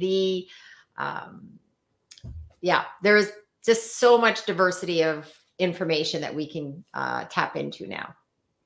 And one last thing, if we look at the popularity, I mean, in the States, if you look at like a Joe Rogan, and again, I initially thought, okay, I thought he was kind of a knuckle dragger, to be honest, until I went and listened to some of his 2 to 3 hour interviews and went, oh, wow, he has views. And what he does is he lets people speak. I just have been fascinated by some of the interviews I heard there. And that's where I heard Dr. Robert Malone being interviewed. And that was a real changing point for me of hearing another perspective, especially after he had been banned in other places. So I encourage people to go listen to Dr. Robert Malone, very interesting originator of the mRNA vaccine. And what do you guys think of the Canadian Constitution Foundation and the Canadian Civil Liberties Association? I've even heard Ezra Levant criticizing them throughout the pandemic, saying, where are these guys? How come they're not stepping forward and defending people's rights and freedoms? And actually, I think even using that, Gail, to raise funds at times by saying, it's us, we're the champions of the little guy and Canadians. But here we are, and they've stepped up. And we seem to have some sort of positive result. What's your reaction? Tom, I'll start with you. Sure. Well, Ezra's a businessman. He used to have, it started off as, remember, Fight the Fines. It transitioned into the Democracy Fund. With the Democracy Fund, they were able to bring on Alan Honor as their head litigator. And so they do have a team now. So Rebel, by extension, has their own sort of law firm. Ezra himself is a lawyer. And so that's something that they're able to do, where you take some of the lesser known law firms. I mean, look at the Justice Center for Constitutional Freedoms. I mean, they, amongst people who support the convoy, JCCF is kind of a household name.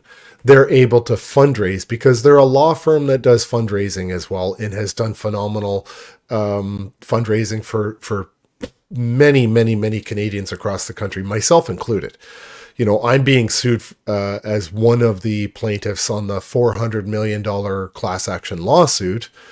I don't own a truck, therefore I don't own a horn, but the lawsuit is for horns and microaggressions. Stupid stuff like that, right? But the JCCF is the lawyer that is representing me. And that has all been done through crowdfunding. And so some people are able to do that, others are not. And so when you're smaller, you're lesser known, it's harder to fundraise and take on high profile clients.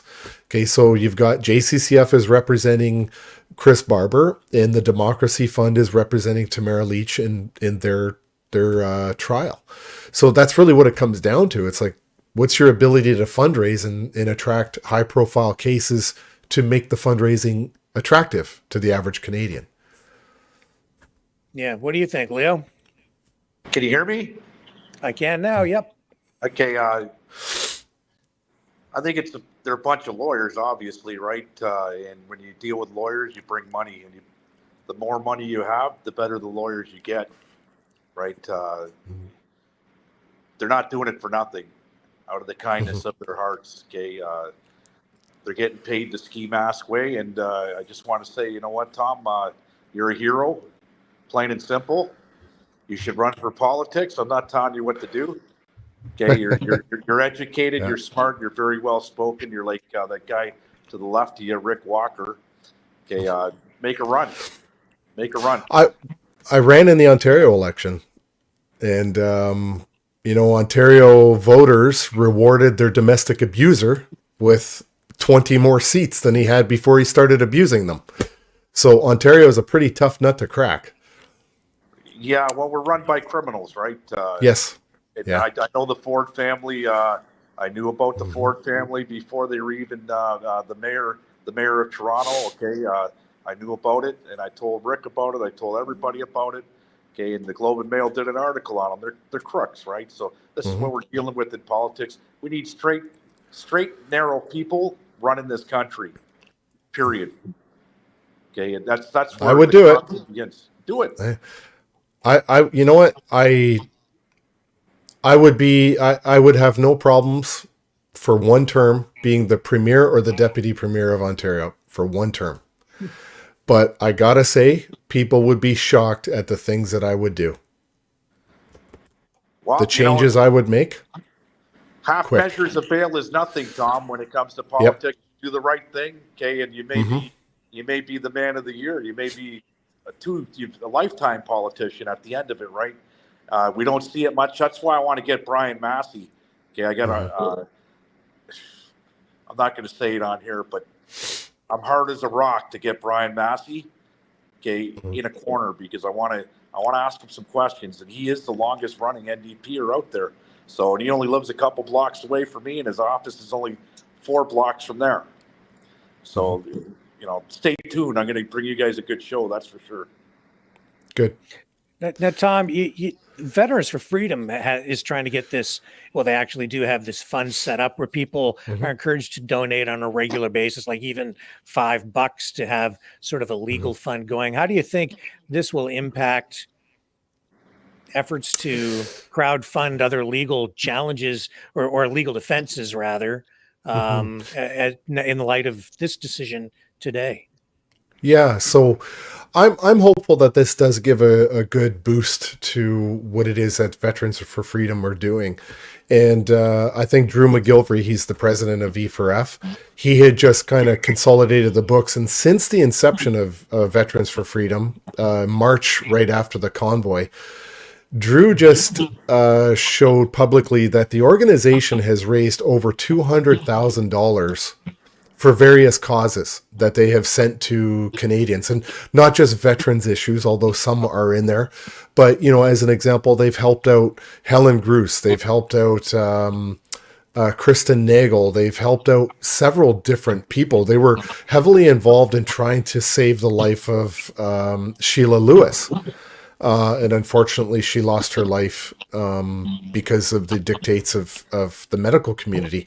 So Veterans for Freedom, they do this $5. The way it works is you pay $5 into a fund per month, and you have a choice to vote on one of 3 issues. So every month we get 3 different causes, and all the members that contribute vote on the one that they want to send their $5 to.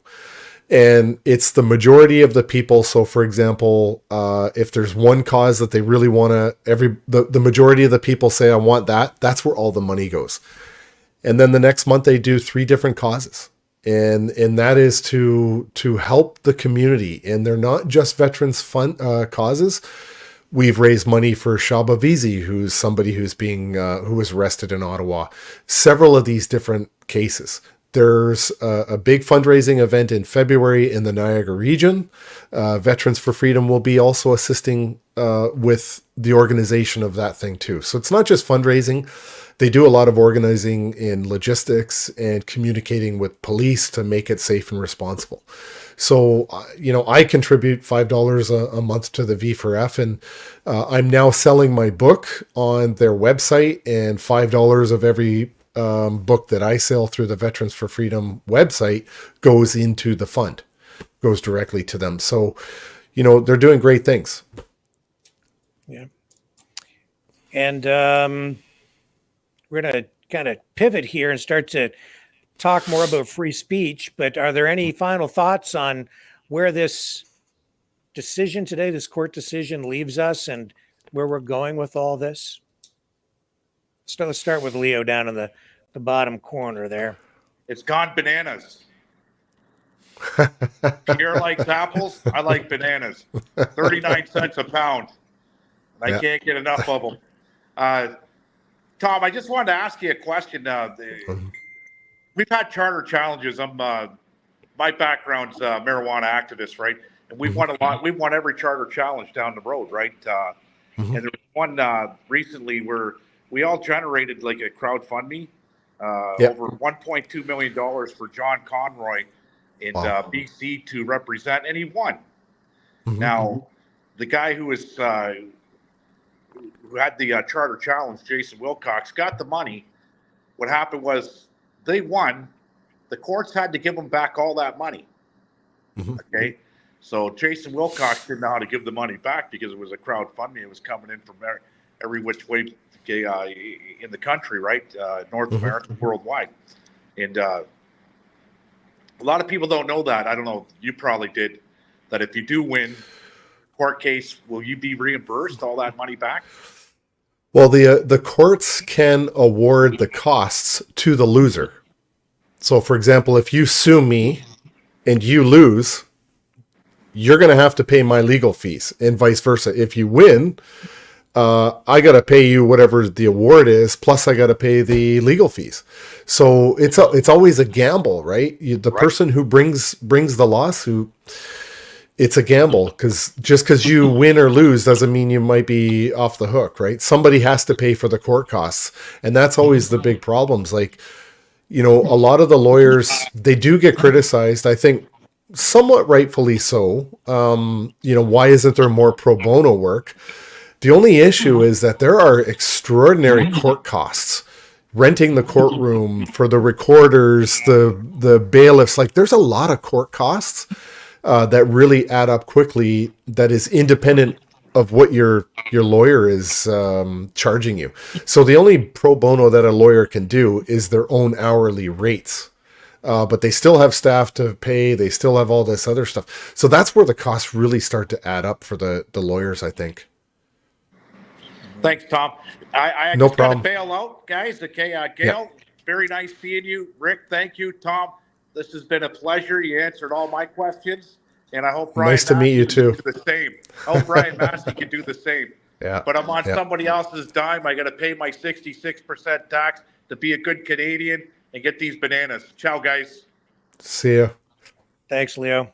See you, man. Just wanna let you know I'm getting warnings from my the headphones that my battery's running low. Okay.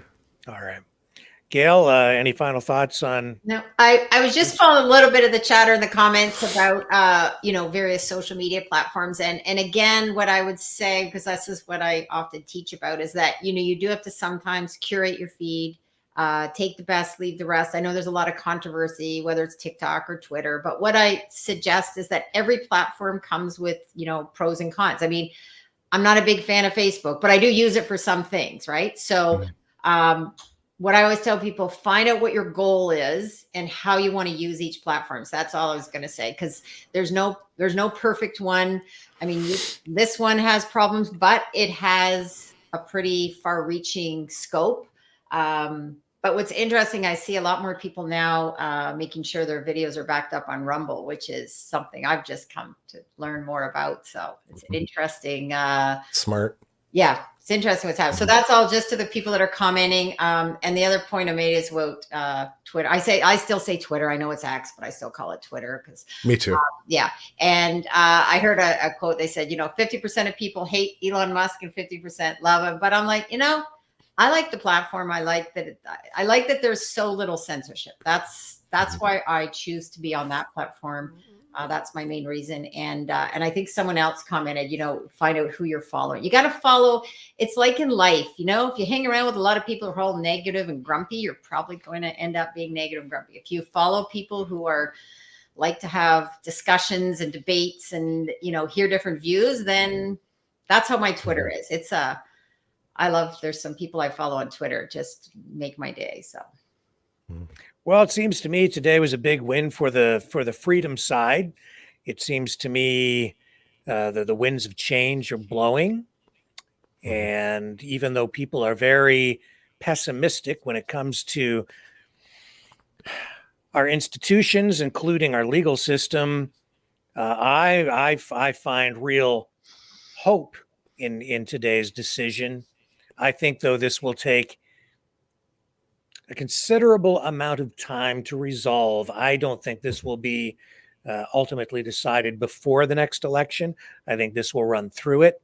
I'm not sure how much of an impact it will have on the election because I think it will be in process, not resolved. So I guess it all remains to be seen. But one way or another, I do agree with you, Tom. I think that Justin Trudeau's days are numbered. And Pierre Poilievre is destined to be the next prime minister of the country. We're going to take a brief break. And Tom, you are welcome to stick around. We're going to talk about free speech. And very soon, another Maverick News contributor, Laurie Spencer, is going to join us on the program to do that as well. But if your battery is about to die or you have other obligations, that's cool too. No, I just got my second morning from the headphones and I'm too far away from the computers to attach the cable. But I do want to say, I got to plug the book. Rick, you were the first one to have me on after I wrote the book in September. We're doing okay, but the reason I plugged the book is not, like I said before, it's not about the money. This story is as much Canada's story as it is mine. And that's why I wrote this book. And, for people that are interested, I've got a full chapter on chapter 19 that talked about the Public Order Emergency Commission and what we witnessed there. So, if you want to kind of contrast what's happening today with what actually happened at the convoy, if you're just curious, read the book and don't read just mine. There's other good books out there. Tamara's got a book. Andrew Lawton's got a book. Kim Kennedy's got a book. So there's some good stuff. If you want to learn more, and this is what I always say, for the people that didn't support the convoy, buy the book and give it to them. And it might change their mind. And it might wake up Canadians to the question that you asked, Gail, why did Canadians go all the way to Ottawa? It's in the book. Hold the book up and get us the title and explain how people can buy it. Yeah, it's called the People's Emergency Act, the Freedom Convoy 2022, Tom Marazzo, and it's available on Amazon, hardcover, paperback, audio, and Kindle, and also the veteransforfreedom.ca website. They're selling the book as well in paperback. I left the note in the chat there for you, Tom, too. So awesome. Okay. Definitely, I think there's an opportunity to talk more about your assessment of the court case today too, because that's something I'm really interested in. I think people are getting everything all mixed up into what it really I want to read it. I'm going to try to read it tomorrow morning if I can get a chance to. It's about 190 pages and get through it. Cold notes version. Yeah, exactly. Yeah. Okay. Thank you, Tom. Right. Folks, we'll take a brief break and we'll be back on the other side of this.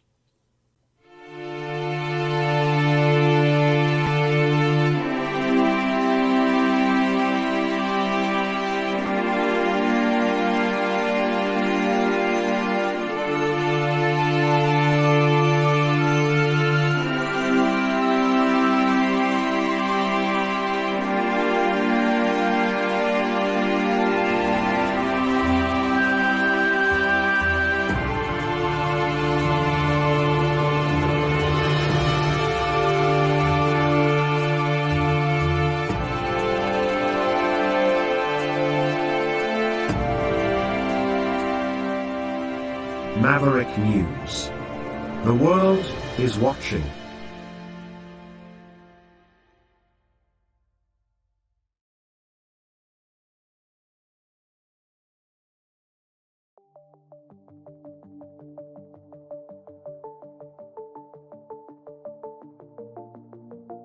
Greetings, brave Mavericks. Our quest for truth continues. We go beyond fake news. Together we expose propaganda. Together we pull others out of rabbit holes. We are maverick thinkers. We are all unique individuals, defenders of individual rights and freedoms, credible, trusted, grounded in reality. Maverick News, Maverick News. Defending free speech, free speech. Donate at freedomreporters.com. Do it now. Tomorrow may be too late. Maverick News. The world is watching.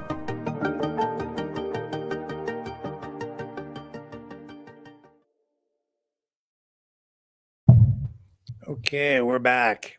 So, do you have time to stick around, Gail? Yeah, I can stick around for a little bit, and then I'll stay on because I do want to meet Lori. And we've had certainly, we kind of touched upon some media things certainly in that last session. So, yeah, I want to say hi to everybody in the comments. I see someone said I look like Mary Walsh. I was like, I got to think about that. Yeah, I don't get a chance to really dip into the chat very much when I'm here, and it's also because it's split up because you don't see the chats from Rumble in here. Yes, we have way more people over on Rumble than we do in here. Okay, well, I just want to say hi to everybody. I am reading the comments, so please be nice. No, I think you've got some fans. Yeah, absolutely. The Maverick family's liking you. Well, yeah, cool. I always like, though, you know what? It's always good to see comments and yeah, because this is oh, there we go. There we go. Hello. Yeah, we need more engagement and more discussion, and yeah, just wanted to say that. So I do check over the comments on YouTube. So just want to let everybody know I am reading them, some of them. Well, I'm glad you're here tonight because we need kind of a journalistic perspective on this. A bunch of reasons why I want to talk about free speech tonight, and one is because of what's going on with Twitter, X. Even yesterday with Elon Musk, the story about him going to Auschwitz and then addressing the need to protect free speech while also combating anti-Semitism, that plays into this. Also, just recently, I've had some members of the Maverick family who have been banned by our mods and even on a couple of occasions by me because of things that they've said here that I think have crossed a line in the sand. They message me from time to time. Some people want to come back, and I'm like, well, that's cool, but people are always making this argument here to me that, well, you're a free speech platform and free speech is a right, and why would you ban me? I should be allowed to say whatever I want. And my reaction to that is, well, you can't have a serious discussion about free speech without actually talking about what the limits need to be imposed on free speech in order to protect free speech. So this is a complex issue. It's something that's coming into play right here within our community on this channel, and then in a larger way as well on social media and the way that we're being forced or required to conduct our affairs and our business. So I'll throw it over to you and get some opening comments. That's a really good point, because while I am an advocate for free speech, there are some limits to that. So, if people are suggesting, people should get killed, or there should be a group of people killed, or anything that, encourages hate towards someone, like that's, as I said, there is hate speech, right? And I think we need to have discussions about this to a greater degree, but, I lean more towards, I probably am someone who leans more towards giving a little more freedom than others would. But yeah, there are limitations. Just as there's limitations in everywhere in our world. We need some boundaries. I was just talking to someone about this last night. You need some boundaries. And I think what's happened is now we have the pendulum has swung so much, especially during the pandemic. It went so far to restricting speech and saying there was one science and, you were going to get fired if you didn't do certain things like that. Or it was like that one reporter that did a live stream and end up losing their job. Right. So that's where I think we have to have things come back to a bit, like I said, a saner place than we are right now, right? And so we've gone from in some areas there still is censorship to the degree that, like the example of I think it was Jordan Peterson had an interview with Robert Kennedy Jr. and then that got taken down. Like that, I don't understand. Those are things that make no sense. But if someone is suggesting a certain group of people be killed or something, okay, yeah, that's one of those limits. So yeah. Mm-hmm. Yeah. I mean, you say that you really like X and you like the fact that you've got all these different points of view. And I like that as well. But at the same time, I also see how it has become a problem. I've said many times, I'll take the chaos and the problems because they indicate to me that we still have some degree of free speech out there. But I see real problems where, for instance, I've been caught using clips of videos which are fake or misrepresented, fabricated even, the outright lies. And I'm not sure if that constitutes free speech. To me, that crosses a line. That is malicious speech. And I'm not sure how I'm not sure how that can be addressed if you have a free speech platform as Elon Musk has with X. I think that's always been the case, though, that there's people have lied, there's wrong information. I mean, we have war propaganda. So I don't think any of that is new. I do think, though, you have to be extra careful about, I mean, now with AI, there's interviews of people that aren't them. But, I don't think any of this is new. I think it just requires us to be, consider the source, too. That's the other thing is you really have to do some research. So because I spend a lot of time on Twitter or X, I mean, there's people that I know already have done all the legwork, as I call it. They've done a lot of research, right? So I know when they're posting something, to a certain degree, I can go along with it. I want to tell you something, too, that I just did. I sometimes use Chat, GPT, and AI for some research, right? So I was doing some research, and so it came up with these stats. But then I thought, well, so I put in, where is this stat from? And they said, we apologize. And that was basically, they just said, we just made that up. And I thought, how many people are putting stuff out there right now from using ChatGPT and thinking, because they say 78%, and it sounded legit. And the thing is, it sounded credible to a point because I was talking about LinkedIn and networking and that, right? So what I did was I went and did some other research and went and looked at getting some other sources for some stats. But I don't think any of that's new, Rick, that there's wrong information out there. And again, I use war propaganda, right? We've been taken during wars and we're seeing that right now. So, remember that saying, you believe half of what you see. And I know my mom used to say that, half what you see, 10% of what you hear. I don't know. So do you think that it was better or worse before social media? Was the mainstream media, were journalists like yourself and people like me, were we acting as a fair filter for the public, or are we guilty of spreading misinformation and disinformation in the before times in the way that some people would accuse us of having participated? Yeah. I'm one of these people that I don't believe they're, when they say the good old days, I don't think there was ever a perfect world before, and there's not a perfect world now. The only thing I would say now that's missing is more education around social media, especially in the school system.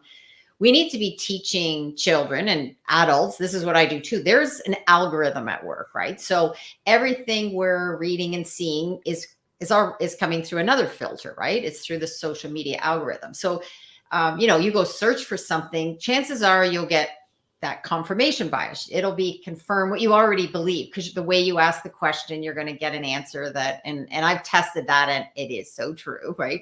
It's like polling, right? Yeah. I think now the biggest thing is that we can't put the toothpaste back in the tube. This is the hand we're dealt. This is the world we're in. So we can go back and say, gee, and I hear people say, social media is the problem. Well, social media is our reality right now. We can't really go back. It's here, right? And that's the one thing with progress, is that we move forward. We're always wanting more and do better. I can remember at one point people saying, oh, we're going to have all this free time and computers are going to be saving us, and we're going to be able to have more vacation time, more free time, and we're going to have a paperless society. No, that's not what happened. We're now tied. This is it ties us to work 24/7. It used to be you could leave your, mainframe computer and you went home, right? Yeah. Yeah. So, I'm a big advocate for more education on all of this. And I think this is an even bigger topic of what's happening in our education system. That is something I think it's very, very detrimental to what's happening with children, what's happening with parents, is that kids aren't being explained how to use. They're given a phone, or they're given social media and just left to go run with it. And and banning it isn't the answer either, because they'll find workarounds. So yeah, teaching about algorithms, I think that should be a big topic in schools, to understand, so that young people know what's happening and how they're being manipulated, right? I mean, I work in public relations and strategy, so I understand this so well, of how to use it. Now, I like to think I try to use it for good. I try to use it to move things forward in a good way. But, I always said it's like a knife. A knife is very helpful for cutting, but it can also kill, right? And that's how I feel about social media. Many benefits of social media, but negatives too. So there's a saying out there. I've heard Robert Kennedy Jr.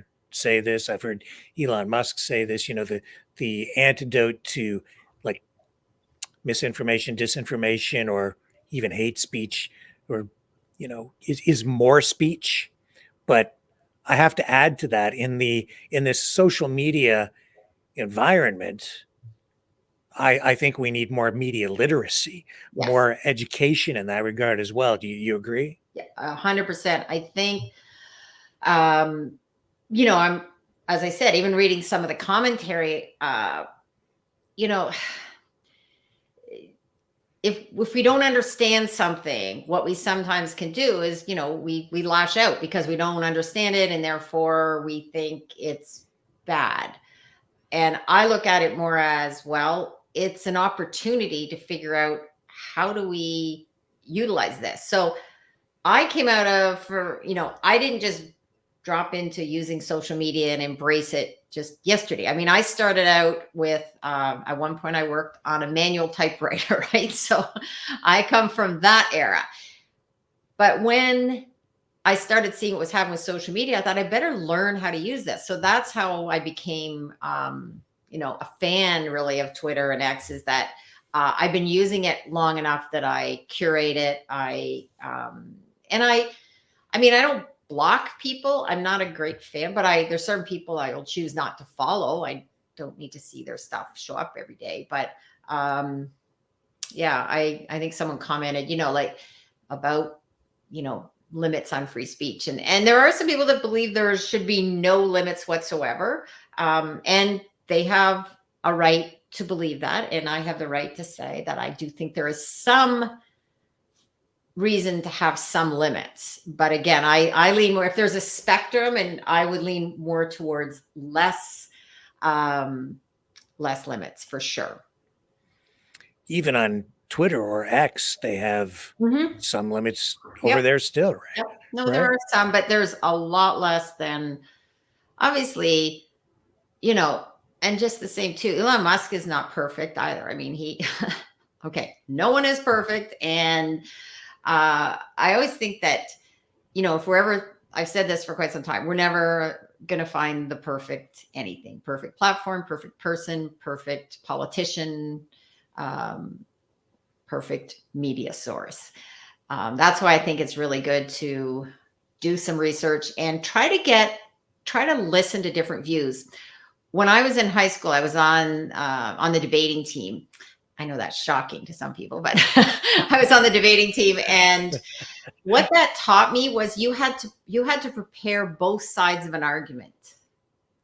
And when you have to do that, it's amazing how you do see issues a bit differently. And we all want to think we're right about certain things and our beliefs are right.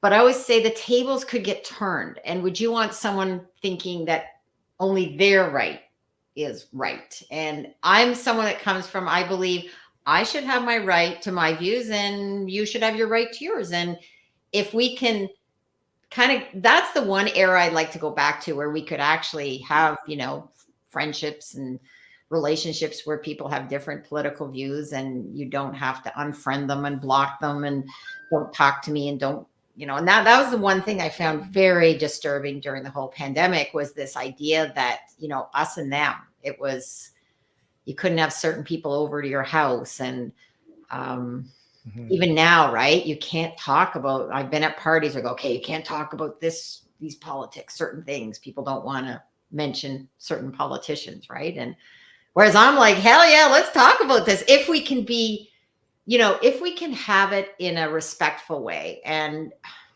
that's the only thing I find sometimes is people can go into attack mode if they disagree with you. And I think that's where, when you do have moderators for shows like this, I mean, I think, fair comment is fine. But if you start, being extremely rude or mean or attacking, it's also not always that comfortable for others in the room. It's like someone in a room that's, coming on the all out attack. It doesn't make for a very welcoming place to discuss topics.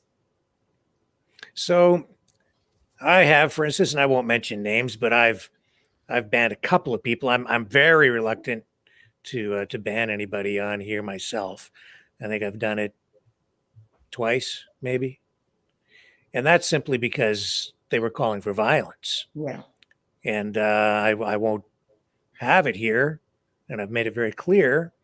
And then I'm accused of, well, wait a minute, you said it's free speech, and that's what I want to say. But it's a combination of things that push me into doing that. It's, first of all, I think it crosses the line because it's equivalent of threatening someone. Mm-hmm. Secondly, it's a call for something that I think is illegal, which is going to get this channel in trouble. It's potentially going to get people in the chat in trouble. It's also been a case where they're inciting violence or trying to get people to follow them to do illegal things, and I won't tolerate that. Yeah. This reminds me, it's, we are always taught the customer is always right? The customer is always right. But there are limits to that. And when I've worked and I would tell my staff too, and as well as when I worked at certain places, I mean, if someone's on the phone and they start, swearing at you and attacking you, whatever, then you have the right to hang up. You have the right to disconnect the call. And, I'm because I've worked, I've done quite a variety of work in my life, including being in, frontline. I've been a waitress. I've worked in retail. You have to have some, again, there are some limits to what people should have to put up with. And again, boundaries, right? I mean, I say this, whether it's parenting, I dog sit as well. And I tell you, the dogs that are the happiest, sometimes they're very happy because there are boundaries and guidelines that I get them to follow. And they actually tend to be less anxious. I just was dog sitting this dog recently who was a very anxious dog, but I got him to be much calmer by having structure. if you can calm my dog down, that would be great. He Give me the needs dog for a food. week, and I'll. What kind of dog is it? He's a border collie, and man, he's just so full of energy. Border collies are so smart too. Oh, they are, man. Whoa. Oh God. Yeah, Anyway. that would be a challenge. That would be a challenge. Yeah, I love that dog. Anyway, when you were working in mainstream media, maybe you can just talk to the folks here a little bit about, were you directed, or was your, I mean, you talk about free speech, but I know that you're kind of old school like me when it comes to journalism. And as a mainstream media journalist, I think that you generally tried to be unbiased, to be neutral when you were reporting. But that being said, did you feel pressure on a daily basis or at any time from your editors or senior staffers to direct the way that you wrote a story? Mm-hmm. The short answer is yes, because, no one ever tells you directly, usually what to cover, not cover, but, the people that get the better stories, the stories that get higher play and what gets edited from your story, how long your story sits waiting to get in the paper. So that was all happening. And again, I think it's now become more extreme than it was when I was in the media, but I think it's always been there. The difference is now that there's less, there's not as much variety in the different perspectives. Whereas before there used to be a little more variety, and some people would maybe argue about that. I did see there was a comment that said something about, like, whose boundaries? Is it my boundaries? Right. I think there are some general concepts and boundaries, but I mean, we all come to the table with an opinion and a view. So as much as I'd like to say I was a purely objective reporter, and no, that wouldn't be realistic. And I would say this too, that I've always said there is no such thing as 100% objective person, because we all come from some background, some way we grew up, something that we understood. I used to use the example. I said, I've never been in a wheelchair. I cannot understand 100% what that would be like. But if you have people that come from different backgrounds, and not just, this is under the new sort of, the DEI, where it's like only certain parts of diversity. We need diversity of views and perspectives as well. And that's why I like to have a healthy, wide range of views. But yeah, objectivity is, it's not a perfect system. And I'm sure, Lori, you might have some things to add to that as well. Yeah, welcome, Lori, and you guys are now introduced. And Hi, I think Lori. your microphone is muted there, Lori. There, your microphone's muted. Duh. No, there we go. Now we got audio. I'm a professional broadcaster. I've been doing this for 35 years. And I can't remember the basics, like unmute your mic. The old mute open button. your mouth. So, hey guys, I have some breaking news for you. Donald Trump has just won the New Hampshire primary. Well, there you go. And are we surprised by this? That's what I want to know. No. No, I mean, if you're following it, that's a whole discussion too. There was all this talk before tonight that Nikki Haley was going to beat Trump. And she won the Dixville Notch thing at midnight last night. There's only 6 votes, but it's an old tradition in American politics. They opened the polls at one polling place, Dixville Notch, at midnight on primary night. And it's supposed to be like a barometer of how the election's going to go, right? So Nikki Haley won that. And everyone thought, oh, she's going to win the primary, but Trump trounced her in no time flat. The Associated Press just called that race 18% of precincts reporting. Donald Trump, 54.3% of the vote. That's 31,000 votes so far, roughly. Nikki Haley, 44.7% of the vote. performing pretty well, honestly. I didn't expect her to do that well in New Hampshire, but still, pretty distant second. He's got it on her by 10 points now. She's got 25,000 votes. So, and we're still counting. Again, it's only 18% in, but AP went ahead and called that race. I called that race. I'm calling it right now. Donald Trump wins in New Hampshire, the GOP primary. We had an interesting day on the Kennedy campaign. Actually, in New Hampshire, it's legal for us to go collect petition signatures. He's an independent, so he's not in the primary. You can't vote for an independent in the primaries, but we can go to polling places and collect signatures, right? So we had volunteers organized and spread out all across the state at 80 different precincts and got some legal hassles. Our people got hassled at the polling places. I had a couple of our folks who were threatened with being arrested if they did not leave. And, there's a law like an electioneering law, and they consider it electioneering if you're there wearing a T-shirt or a button or campaigning for any candidate, right? Yeah. So you have to be, at least in New Hampshire, it's different in every state, but in New Hampshire, you have to be at least 10 feet from the door. And you can't block the sidewalk or the parking lot or anything like that. But they were within the law, as I understand. That's what I'm being told. And still, they were being threatened in a few precincts with arrests if our people didn't leave the property. So I don't think anybody with the Kennedy campaign went to jail today in New Hampshire. If they tell us to move, we just move. Okay, we'll move back a few feet. So it's been an interesting day. That is interesting. Yeah. Wow. Yeah. So on the censorship front and free speech, what was your experience when you were in mainstream media? Were you directed by editorial staff? Very rarely. Very rarely. It did happen a few times, but for the most part, they trusted that I knew what I was doing, and I did solid reporting and brought sources and facts. So that passed muster. Like Gail was saying a few minutes ago, objectivity and tone is so important. And usually I would have a good news director or editor to kind of coach me, work with me on that piece. I mean, I'm a big believer in having a good editor. I've been a writer and an editor.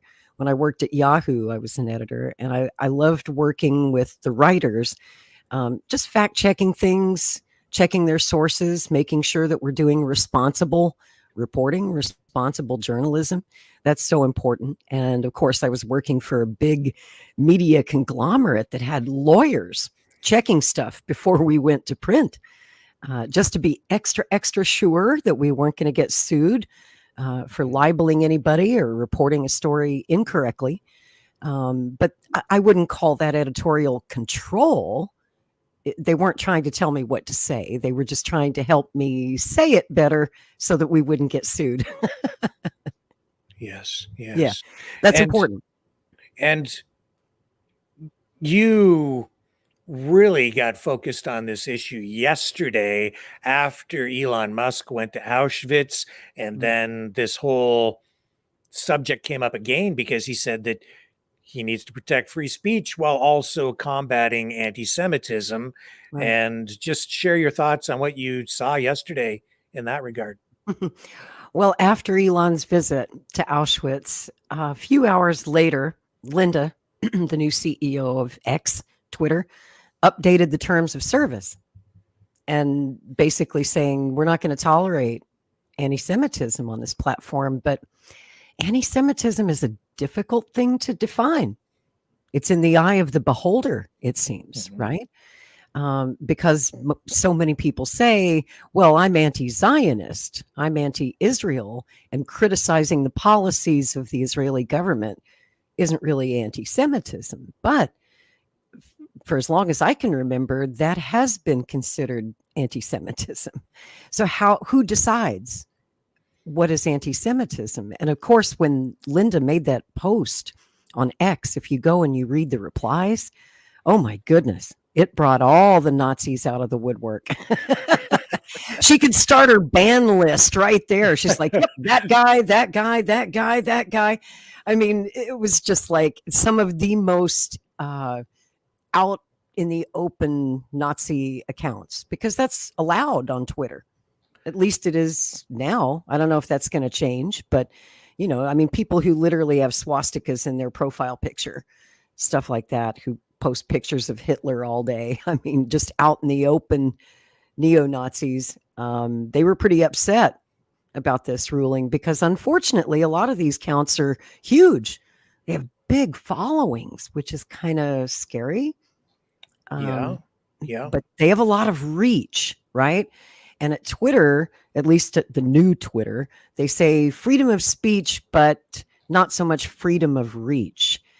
I'm guessing they're not telling us how they're going to combat anti-Semitism, but I would assume that they're going to rejigger the algorithm to make it more hidden, because the algorithm really does promote some pretty vile accounts. I mean, there are straight up neo-Nazis that I don't follow, and yet they're always at the top of my feed, and I can't figure out why. It's as if the algorithm pushes them to the top on purpose. For whatever reason, I don't know. I mean, the ADL and other Jewish rights groups accused Elon of promoting anti-Semitism on the platform because of the way the algorithm would promote that content. So I don't know if they're going to rejigger that and kind of hide that better without actually banning people, right? Like their account would still be there and they'd have their little echo chamber of followers, but they wouldn't be promoted in the algorithm. Yeah. And Gail, have you noticed any of this in the last day or so, or anything else about this Twitter issue, X? I need to unmute. Not specifically, but this is why I'm fascinated by listening in on this, because I always like to learn more. This is not an area like I haven't noticed that, but the thing with Twitter is I find I get in a bubble myself. So it depends what you may be covering or what you're talking about. And so it hasn't come up. The only thing I would say like right now is that we seem to be in this time period of, all of these things are bubbling up to the surface. And what I've always believed that if you suppress, it doesn't make it go away. It just goes somewhere else that might be darker. So yeah, I'm listening and learning. I haven't seen this. And, I think what you said, what was it? Restriction of reach, not necessarily restricting of speech. Yeah. Speech. Yeah. I mean, that's what's healthy right now. What we're doing is we're having a discussion, talking about this and, asking questions. And I mean, it's not something that would probably have me leave the platform, but it makes me want to ask questions and be aware. And this is the thing. We need to be aware of these things because it's not perfect, right? There's no perfect, but I will be looking into this a bit more and understanding what's happening. Well, Twitter's really become I'm not going to lie, because I spend a lot of time on Twitter. It's become a cesspool of anti-Semitism since October 7th. I mean, it was always there, but since October the 7th, they feel emboldened, right? And they're finding some crazy allies on the left. Usually you think of neo-Nazi groups as right-wingers. Yeah. But now they're finding a lot of allies on the left, a lot of big influencers on the left side of the spectrum, and they're reposting each other. Talk about strange bedfellows, Rick. I mean, the ultimate in strange bedfellows. If there's one thing the extreme left and the extreme right can agree on, apparently, it's that Jews are evil. I mean, they say it out loud. It's horrible.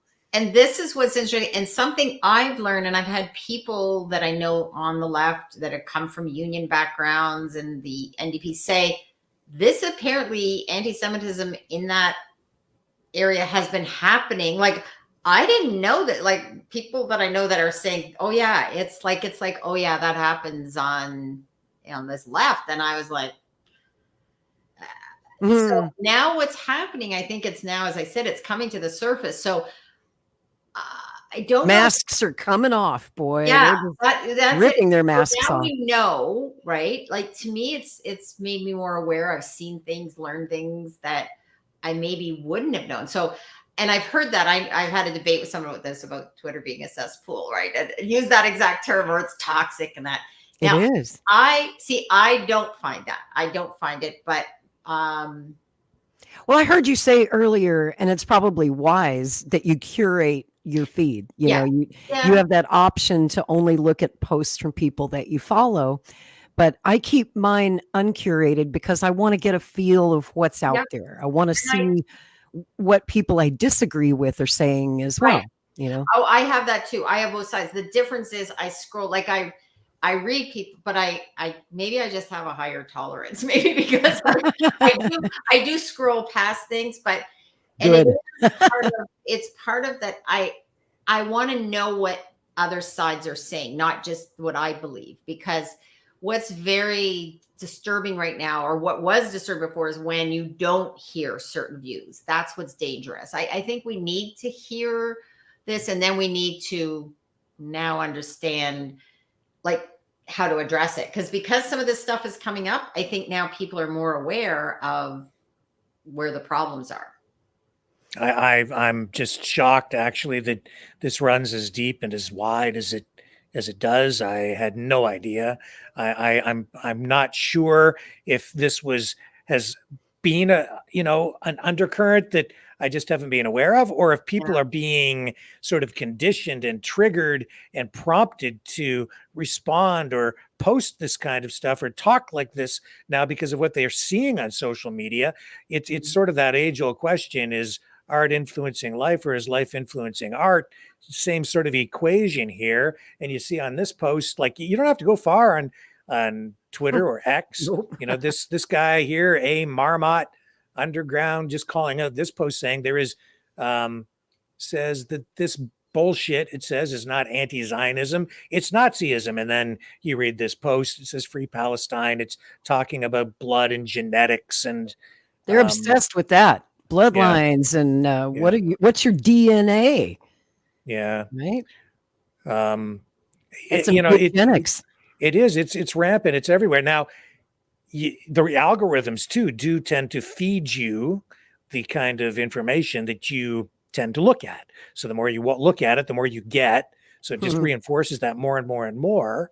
But I don't know how does Elon Musk deal with this? How do we deal with this? Where is the line?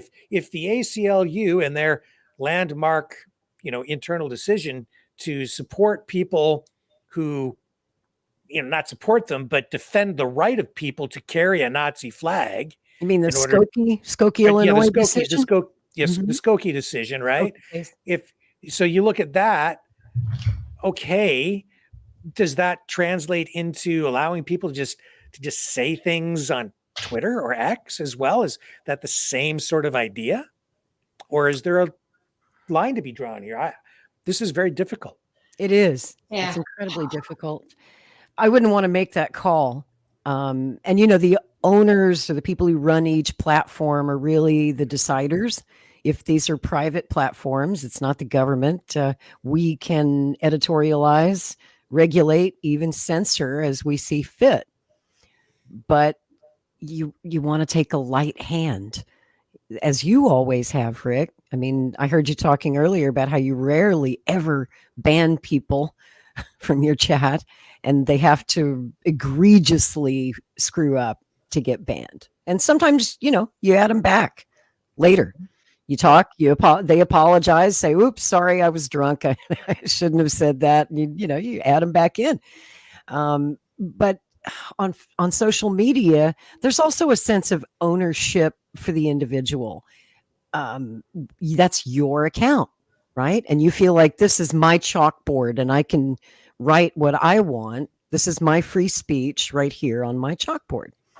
And you feel like you should own your content and be free to say what you want to say. Twitter would be a very boring place, after all, without opinions. That's what drives the platform, right? That's what drives social media, is people expressing opinions. If we all had to be detached and objective and do what we would consider traditional journalism, the platform would die. Nobody would be interested. Nobody would watch.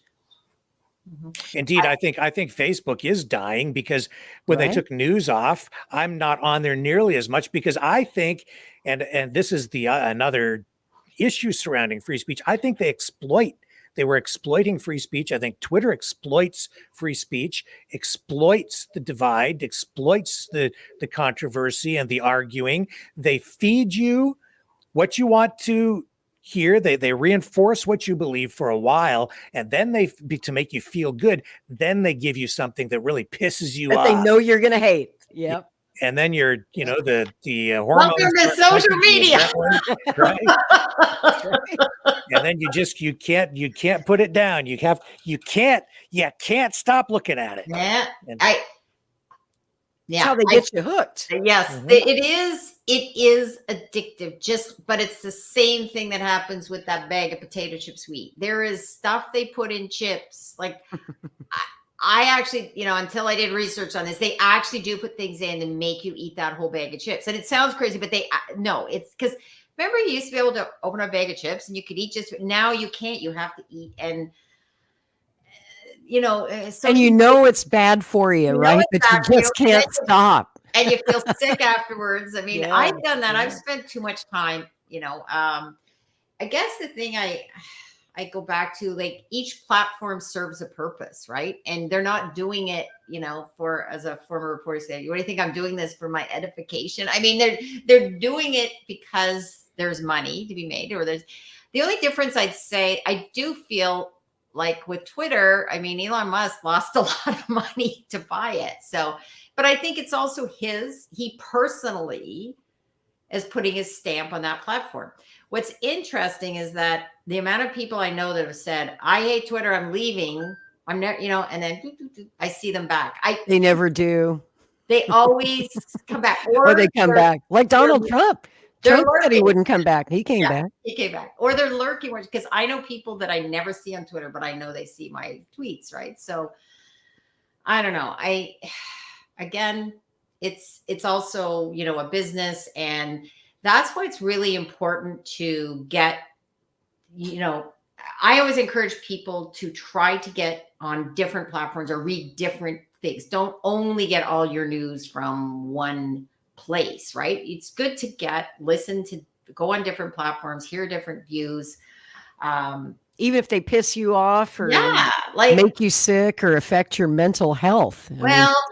that's where I do say that's the other issue, right? You have to, that limits. And some people, like, I know myself, and I'm like, okay, I gotta just stop reading on this, and I think that's where maybe not everyone has that ability to. I mean, it's like eating a bag of chips or there's certain things, right? You have to sometimes say, I got to stop doing this, right? So, because I do think, yes, I think it can. I know people that get way, way too deep into social media, and I've seen and that's where I've seen Facebook. Sometimes I watch these debates and comments, and I'm like, why? Otherwise I'm like, why are you doing this? Why are you having this fight with someone that you're not going to convince? And because people love to fight. I think I think people want, like that saying, do you want to be right or do you want to be happy? And I don't know, again, little Pollyanna, but I would like to be happy more often than right. But I like to be right too. So admit it. That's right.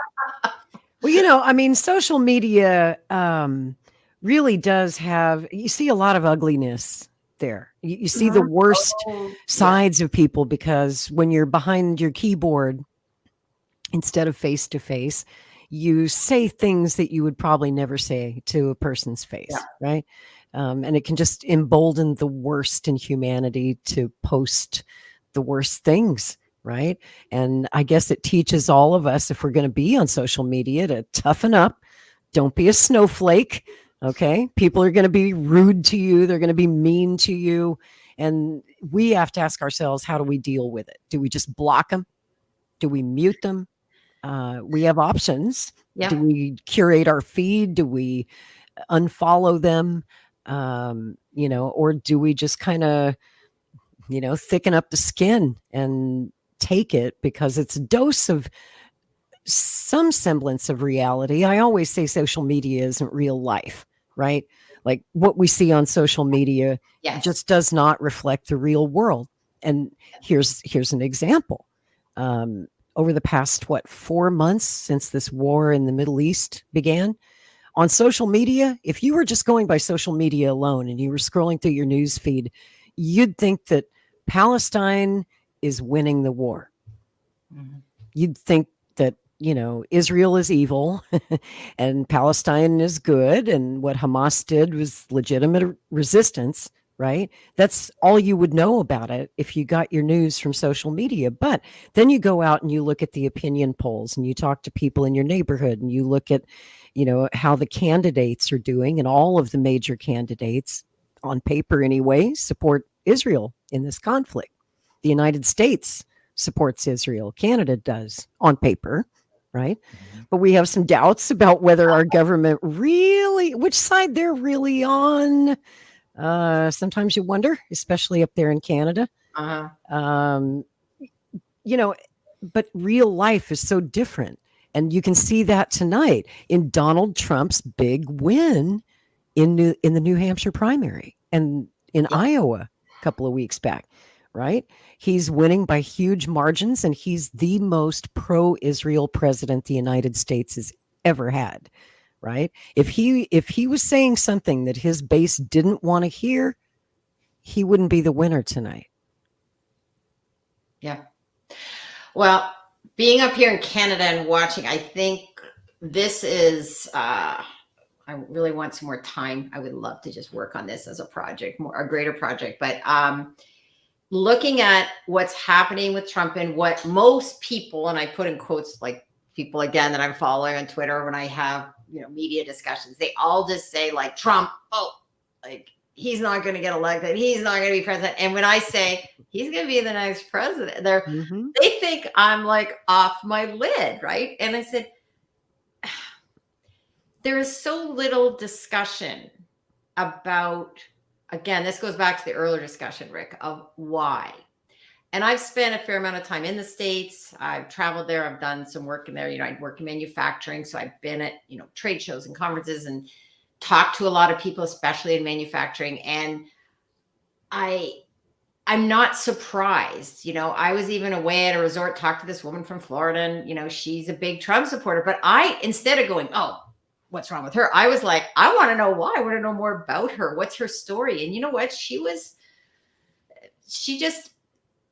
You can tell she's someone who doesn't feel that she's been heard and by other politicians. And no one's examining this from the perspective of what everyday people, and we see it to a certain extent, it's building in Canada too. And I think that's why, whether it's truckers or farmers, or again, since I work in manufacturing, a lot of people, that are in work boots, they don't feel that their issues or their opinions are given much notice. There was also an article I read talking in the States about the elites versus what the great majority of people or voters are saying.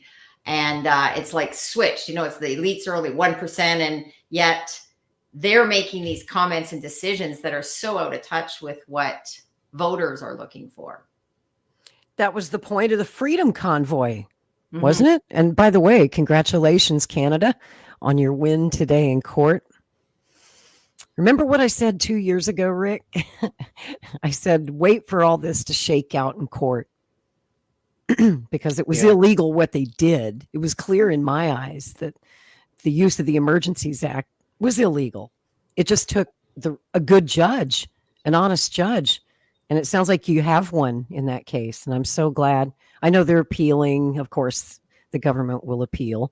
But, even if they win their appeal, I think the ruling today agreed with the majority of Canadians. Don't you? Absolutely. And I think it will stand. I don't think the appeal will be successful. The people have spoken. Yeah, and so have the facts, the That's right. evidence. Yeah. And there's a lot of people quietly. I noticed this during the pandemic. There's a lot more people that don't feel heard. So what happens is you stop speaking up, right? Because you feel like, you know what? And not everybody, I realize this, not everybody's on Twitter. Like when I look at Twitter, it's sometimes not a complete perspective of what's happening from both sides of that aisle, right? Whether people are more supportive of certain topics or less. Interesting. I think it's the suppression of speech that empowered the government, enabled the government to proceed with all of the measures during the pandemic, including the Emergencies Act. And I think media played into that as well. They yeah. amplified. And especially independent journalists who were covering the Freedom Convoy, like you, like me. Remember, Rick, that's how I lost my Facebook account. Yep. I was covering the Freedom Convoy. And first they just started suppressing it in the algorithm. My posts about it became increasingly invisible, and then came the strikes. Strike 1, strike 2, strike 3. And the account that I'd had for 13 years, my professional work account as a journalist, and I had years of my work there, lost. I mean, no right to appeal. You're just gone. They give you the boot. You know what's crazy though? Twitter never banned me. Even under the old regime, before Elon Musk, there was still, as bad as it was at Twitter, and the Twitter files have shown us just how much control there was back and forth and communications with the White House and the FBI and Department of Homeland Security. We've seen the evidence. But still, they still had more freedom of speech on Twitter, even under the old regime, than they did at Facebook. Facebook would just ban you for anything, and they still do, don't they, Rick? I mean, I'm you're in banned trouble right all now. the I'm on a 3-month ban on all the pages that I have, except for just like my main personal page. Right. Everything else I can't even post to for 3 months. That's Facebook for you. Today, never I was been searching a fan, I must for- say. I've only used it. That's one platform I never set up my business even from, because I've only really used it. I just more recently, but I use it just friends and family. It's just post my son's theater stuff. I just kept it because I did see the level of like, I knew that it probably would get shut down if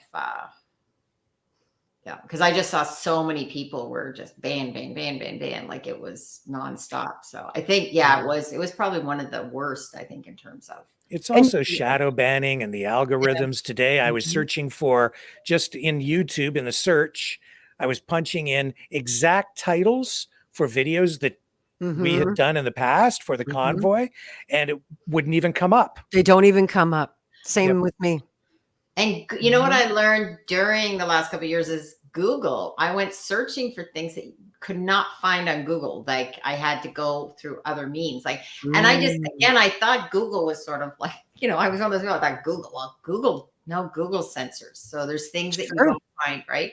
And I don't think that's the thing. A lot of people don't realize it. They think Google is some like pristine place that is perfect, right? And it isn't. And so that's why we need to have more of these discussions and talk about understanding how algorithms work and banning and why different platforms. And while one platform may not be perfect, it's probably better than some of the others, right? So in fact, I would say that what they're doing is probably illegal, in the sense that they're encouraging people to come and actually build a business through their YouTube channels and build an audience. And then they just come along and arbitrarily decide one day that they don't like whatever it is that you're saying or the way that you're saying it. And then they just shadow ban you and you don't even know. And now your business is screwed, or they take you out of the search engine algorithm. They just, your demonetize you. Yep. Demonetize you.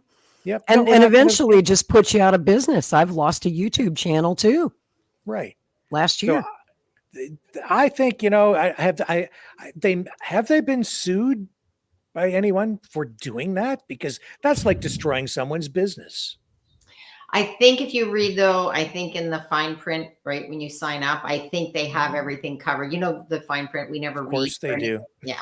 So, and that's the other thing is it is still a business, and I again, since I teach this to people, I say, you know, that's why I said you should always have your content on your own website, because nothing on any of these platforms is, you don't own anything, right? And it's always a concern too. You know, with my show, I have my show on YouTube, and if I know if they are to, they could one day, if they decided, you know, a strike or whatever, right, against me. But What is your YouTube channel? I need to follow my you. YouTube is Gail Now. Well, my show is Curious Minds with Gail Now. So if you Google that, you find the show. And I, as I said, I've done historically. My show was more focused on manufacturing, and then I sort of decided to just keep my Gail Now channel and go on with Curious Minds. So I've had a few interest shows. I don't know, Rick, if you're having Jennifer on, but I've talked about, you know, renaming, and I've talked a lot about EV and, you know, manufacturing and what's happening in that world. And again, people that aren't seen necessarily in mainstream, but I've tried to give a platform to people to talk about topics that that don't often get a lot of attention, right? And it wasn't that long ago you couldn't even question EVs, but now people are starting to say, especially here in Canada, we have all these battery plants, but no EV cars seem to be on the horizon. So we're billions of dollars into EV batteries, and it's going to be that's going to be the next head scratch. Well, yeah, and not to change the subject, but Ford has suspended production on its Ford F-150 Lightning. They've cut that right back.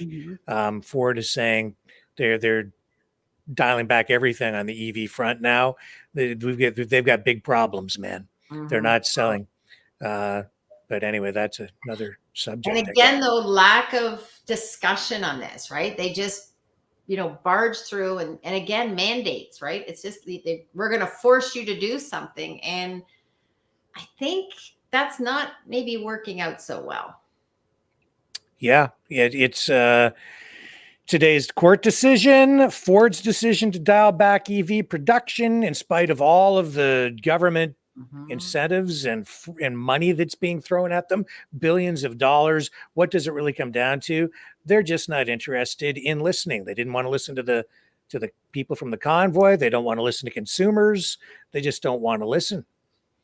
And they want to go beyond that. They want to suppress speech. And Gail, Lori, I've even seen mainstream media censor themselves in the middle of like live hits about EVs. Yeah. You can tell that the reporter's standing there. Well, these cars aren't starting, and it's cold, and they won't charge, but I still have to say something nice about these electric cars, or I'm going to lose my job. You can see the fear in their eyes. Well, it's sort of like, you know, during the height of the pandemic.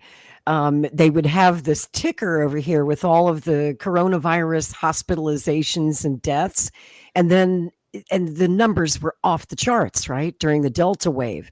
Yeah. And then they turned around and told you, but the vaccine is safe and effective. It works. If you get the vaccine, you can't pass COVID to anyone else.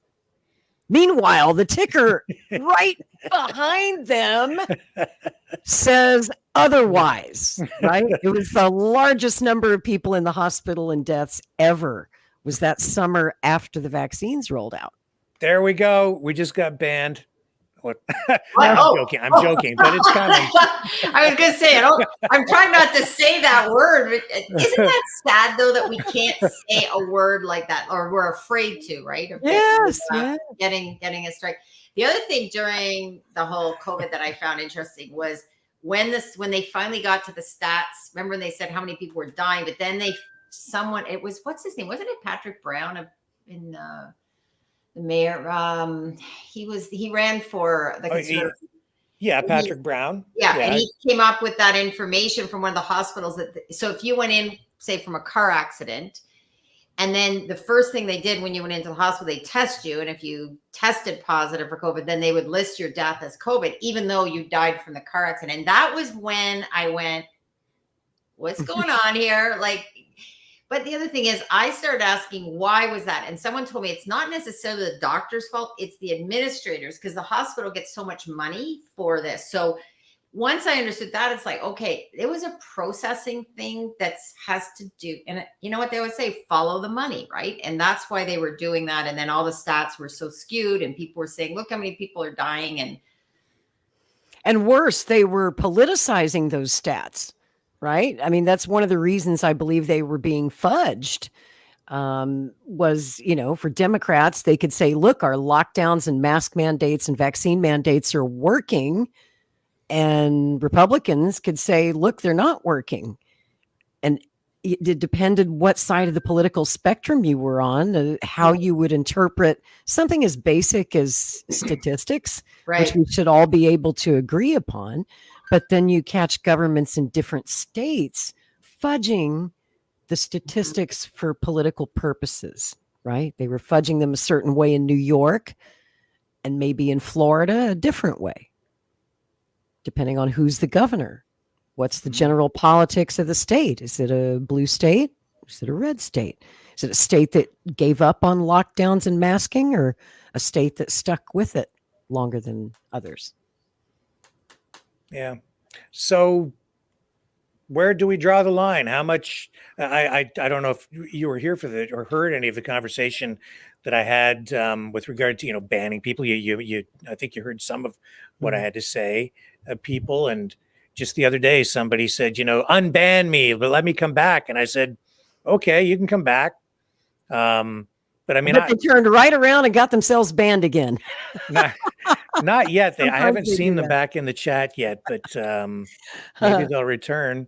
I don't know. Like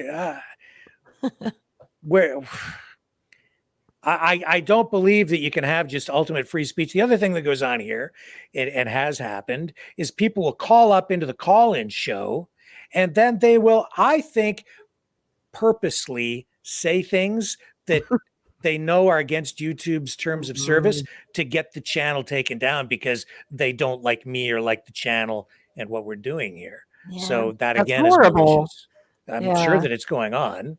Yeah. So is that free speech? No, I would consider that harassment. That's if they're targeting you because they don't like you or your channel and they're purposefully trying to get you banned. I'd call that harassment. Yeah. And then other people, I ask people to use words like Kool-Aid, right? And some people just refuse. They just, Oops, or they say it doesn't matter, vaccine, didn't I? right? I was it's supposed to say Kool-Aid. Oops. Yeah, well, I wasn't trying to get you banned. Oh, I know. Every time I come on this show, I get you in trouble. But it's not their channel, I guess. But to me, it's an issue of I have to abide by the rules of the platforms we're on. So that's the starting point, right? So we have to I try to find workarounds for it. I'm not saying don't talk about it. And it's not my fault that those rules are in place, although it seems like I get blamed for it by some people. But I try to find workarounds by using alternative phrases or words, which seems to work okay. But I don't know, man. It's a difficult thing to sit in the chair here every night and have people kind of come in, and I would say it's kind of disrespectful and even sometimes, again, malicious. In some cases. Free speech is also in the eye of the beholder. When somebody's saying something you vehemently disagree with, you're like, ban him. But then you say something disagreeable, somebody bans you, and you go, I want my free speech. I've been silenced. It was just like all those Nazis commenting on Elon's visit to Auschwitz. Boy, were they pissed off. And they had the freedom to express how pissed off they were. Now that's free speech, isn't it? Yeah. Yeah. I think that's fair. And here on this program, we've had people on with the swastika flag, and literally, we literally have. Yep. So, I mean, we've had fascists and communists on this program. Yes, we have. And I express my views, allow them to express theirs. Now, that doesn't mean that I have to have them on repeatedly over and over again to give them that reach that we spoke about, right? Freedom of reach, but I will acknowledge somebody's point of view and have a discussion to a point. Again, even there, it's like, where's the line? How many times do you allow someone to come on to talk about something over and over and over again? Once, twice, 5 Right. times? Right. Because at that point, you're almost promoting them. Right. Mhm. Or allowing them to promote themselves, Yeah. because I think that then they start to exploit the platform, and people they will call in on the call show and keep, they get emotional, they have a point of view, and they want to call in and say it every night if they can. So Mm. when do I stop picking up the line? That's the toughest call of all, isn't it? Mhm. Oh, Oh, sorry, Gail, Gail, you're you're muted. muted there. I There think you for go. you also, as I see it, is, when it comes to things like the interference we saw with government into certain platforms, which we saw, like that is more disturbing than if a platform decides to do certain things based on their business, the terms of in the agreement terms. But I think what is more disturbing is when we see government influence on what is free speech. That is more disturbing. Yeah. Like if you get tapped on the shoulder, Rick, it's, told what you couldn't have in your show. That's where I think we have a big problem. The funny thing is too, and I'm getting messages from people, emails, on a pretty regular basis. People are putting pressure on me to change my point of view or my Mhm. position on something. And if I don't, they're going to attack me and have the channel taken down. And it's quite aggressive. And I'm like, well, I'm not going to respond to that. See, Yeah. Now that's threatening. Me too. I get, ever since October 7th, I get pummeled daily on social media because I don't side with one side or the other in this conflict. Yeah. They're like, pick a side, damn you. I'm a journalist. I mean, I've got my personal feelings about it, but I'm trying not to let that influence my coverage, my work. We're all trained that way. We're old school journalists. We were trained that way. I don't know what they're teaching journalists in college now. It seems like objectivity and has kind of gone out the window. But if I don't pick one side or the other, I'm wrong, it seems. Now, the other issue is, Gail, you talked about the Trump supporters and the Trump base, and some would suggest that there's a certain element of the MAGA movement or the Trump base of support that is almost cult-like. Some people would say the same thing about a certain element of, people in the Biden camp too, or the Democrats. I do see elements of that as well on the other side. And I think a lot of that is the result of psychological conditioning through social media. And is that ethical, or is, like, where do you draw the line on that? Is that free speech? And if then they propagate that same kind of information that might be viewed by some as misinformation, disinformation, even just outright lies, but if people actually believe it, what do you do with that? And I am very concerned, and Lori, we've had these conversations about sophisticated psychological manipulation. MK Ultra, which is a real thing. I think some of those techniques are being used by political groups, maybe governments, intelligence agencies, whomever, on all sides, even to manipulate people, trigger people, maybe even get them to do violent things at times, not simply, but in a very complex way, triggering people to take particular actions. I absolutely believe that is going on out there. And again, like, I think that's immoral. I don't think that's free speech. 100%. And there's no doubt that that's happening. It was happening during the Russia-Ukraine conflict. But it's really intensified since October 7th. I'm sure you've noticed across Yes. all social media platforms, particularly X and TikTok seem to be the worst offenders. Yep. Where Yep. and you see that it's like a self-fulfilling prophecy when you see, for example, a mob ganging up on a Jew, right, on the streets of New York City for no apparent reason, or one of Yeah. these protests gets out of hand. So what do? They take a video and they put it on social media. What does that do? It puts the idea in other people's heads to go do it. And so they do. And it multiplies really fast. It escalates really quick. And you see the levels of violence and hateful speech also intensifying alongside that. It's almost like, we live in the world where everyone's going for as many clicks and likes and as much engagement as they can. So the more provocative the video that they post, the more engagement it's going to get, especially if people are getting hurt, if there's violence. And another thing that I wanted to say about that, about the MK Ultra type of programming that our minds are being subjected to. Since October 7th, all of us, if you're on social media, you've been subjected, even if you don't want to see it, you can't opt out of it. It's the news, it's in your news feed, but we've all had to take in such graphic, bloody, gory images from the war zone.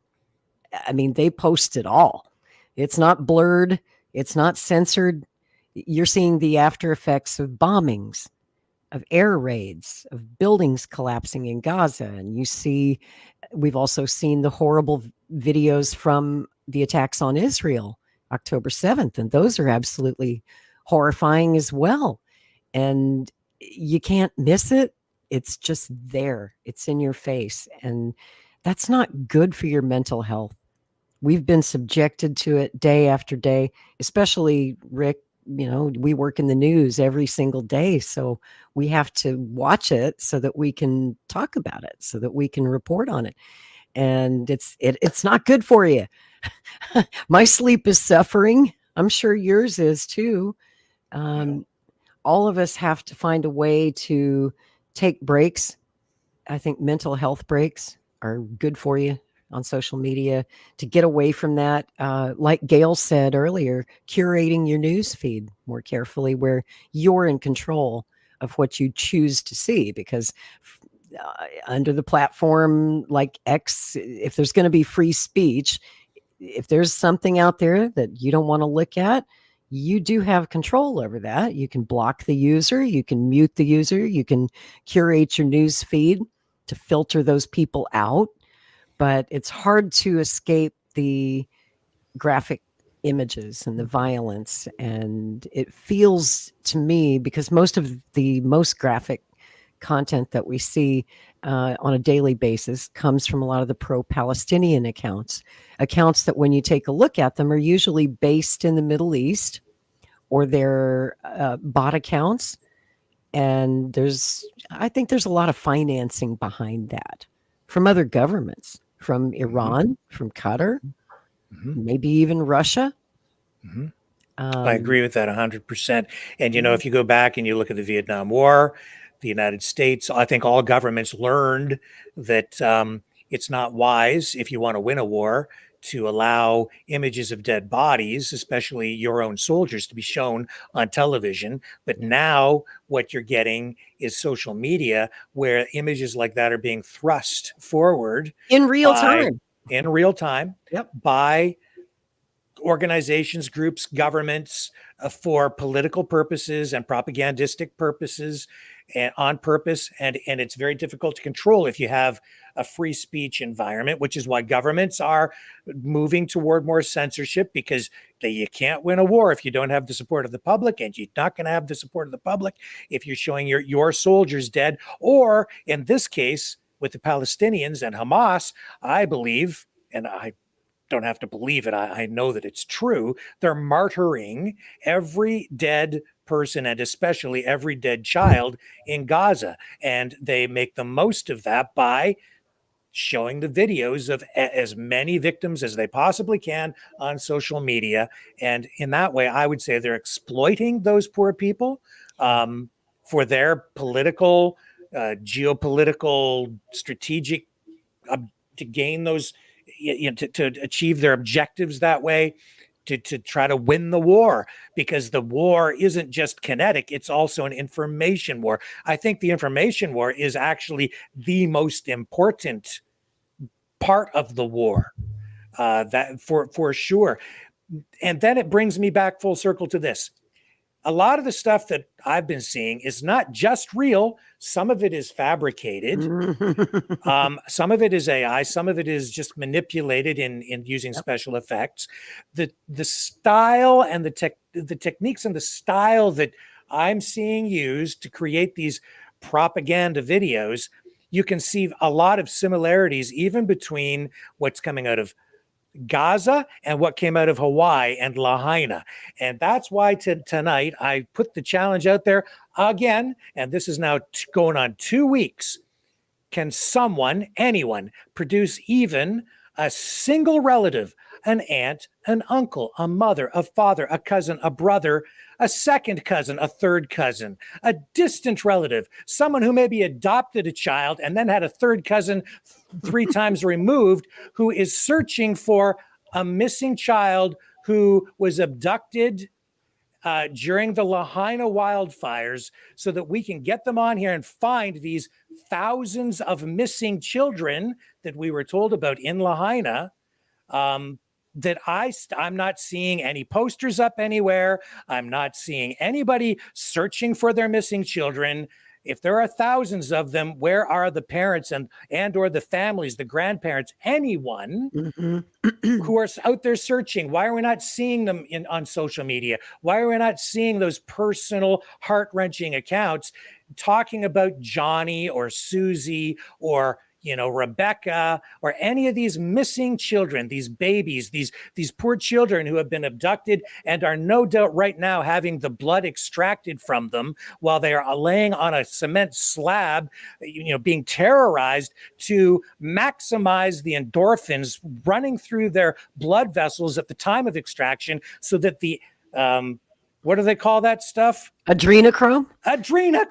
Yeah. So that it reaches its maximum, potency for, youth regeneration in the ever aging elites. I challenge everyone in the family again. Help me out here.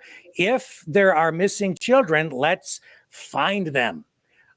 Because there was so much social media talking about it, and it just went on and on. And we've had people calling into the program crying, distraught, losing their minds over this, and justifiably so. If there are thousands of missing children, what I want here is truth. And I've been threatened in direct messages to leave this alone and not to talk about it anymore.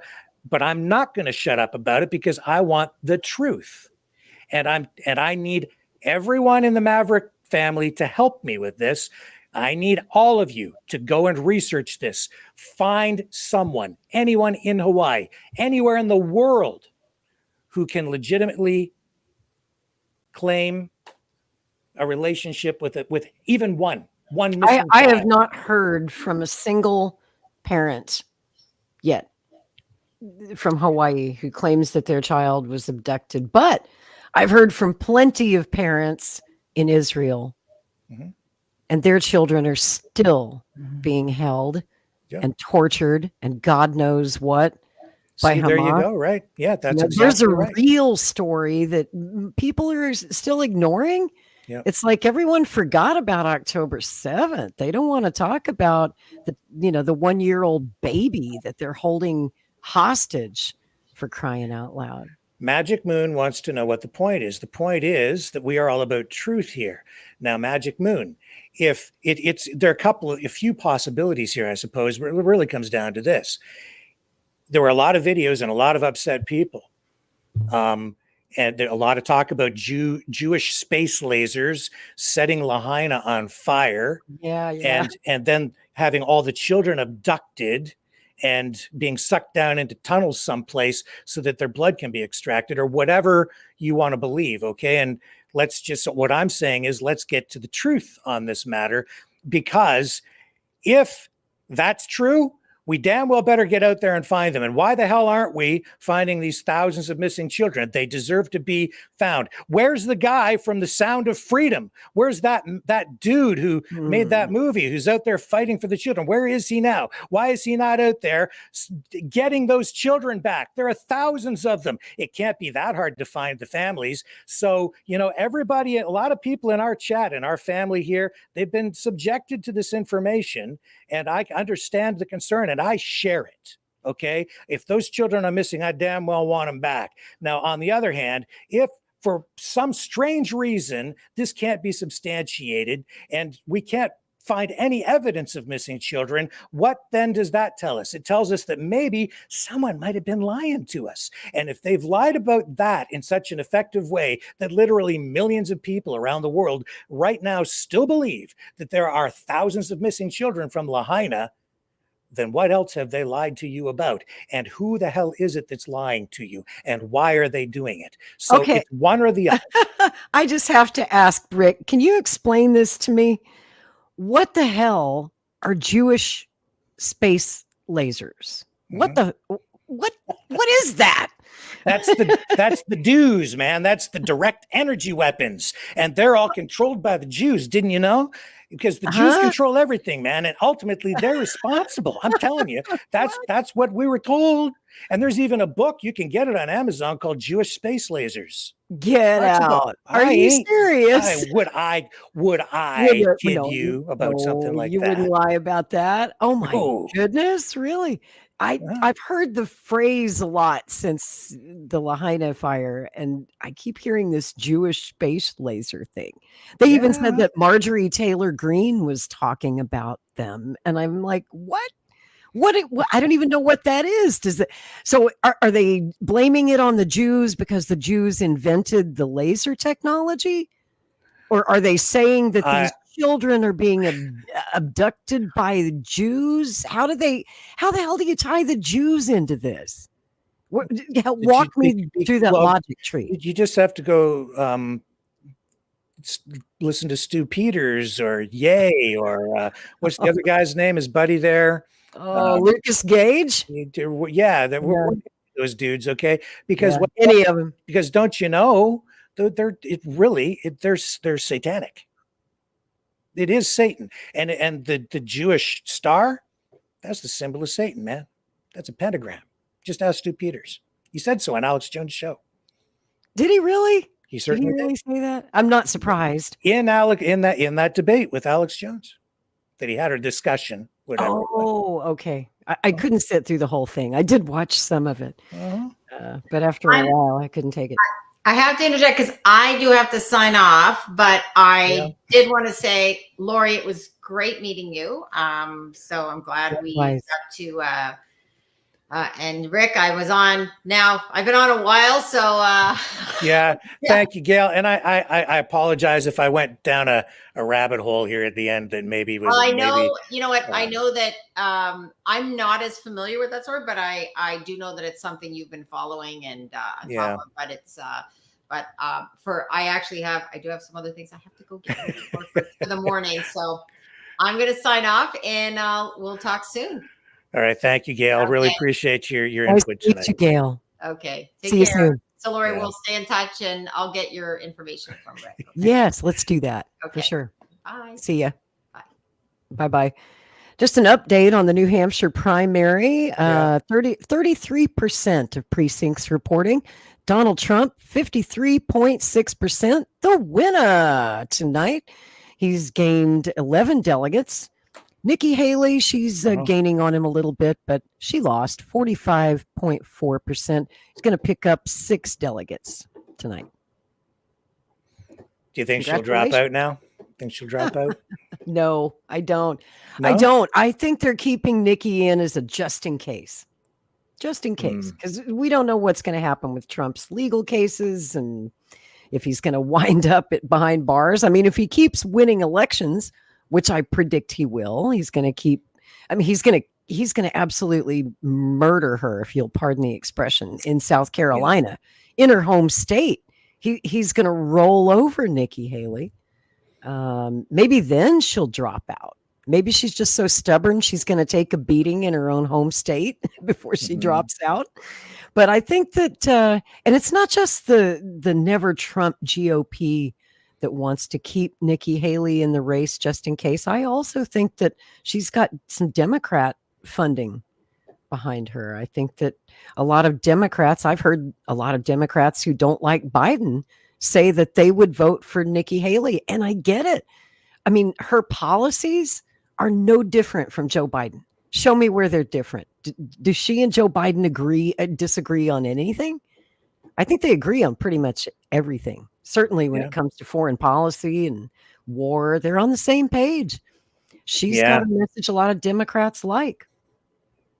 Yeah. Bomb them all. Finish them, she said. Finish them. Okay. She scares me. Me too. She scares me. She's like the Republican Hillary. That's how I always looked at her. She's the Republican Hillary. And I don't even think she's that Republican. I've always thought of her as a rhino, you know? But yeah, Trump is going to roll over her. It's it's fun to watch. A lot of passion there with his base, man. Well, I'd like to see those two debate. I don't understand why Trump won't debate her. It would be must-see TV. Can you imagine? It would be as good as the Hillary debate. Come on. But why would he risk it? He has everything to lose and very, very little, maybe nothing to gain by doing it. What could he lose? He's gonna win. What could he possibly lose? He's going to you never know what can happen, right? Right. So why put yourself in that position? One wrong word, one thing. That's the way politics can go. You just don't know. Well, he seems to be doing just fine without doing a single debate. Look at him out there winning those primaries. He hasn't had to debate anybody yet. He might just hold off until the general this fall. No, it's the smartest strategy. He just goes out, does his rallies, gets all that attention focused on him at those rallies. He doesn't have to share the stage with anyone. He lets those guys over there debate and doesn't even participate, still rides high in the polls. Everyone just looks at that because he has so much support anyway, as though those guys are trying to catch him, and he's untouchable, you see? He's just too good for them. And he just keeps right on winning. Yep. Winning. Yeah. He's going to win South Carolina too. I'm willing to put money on it right now.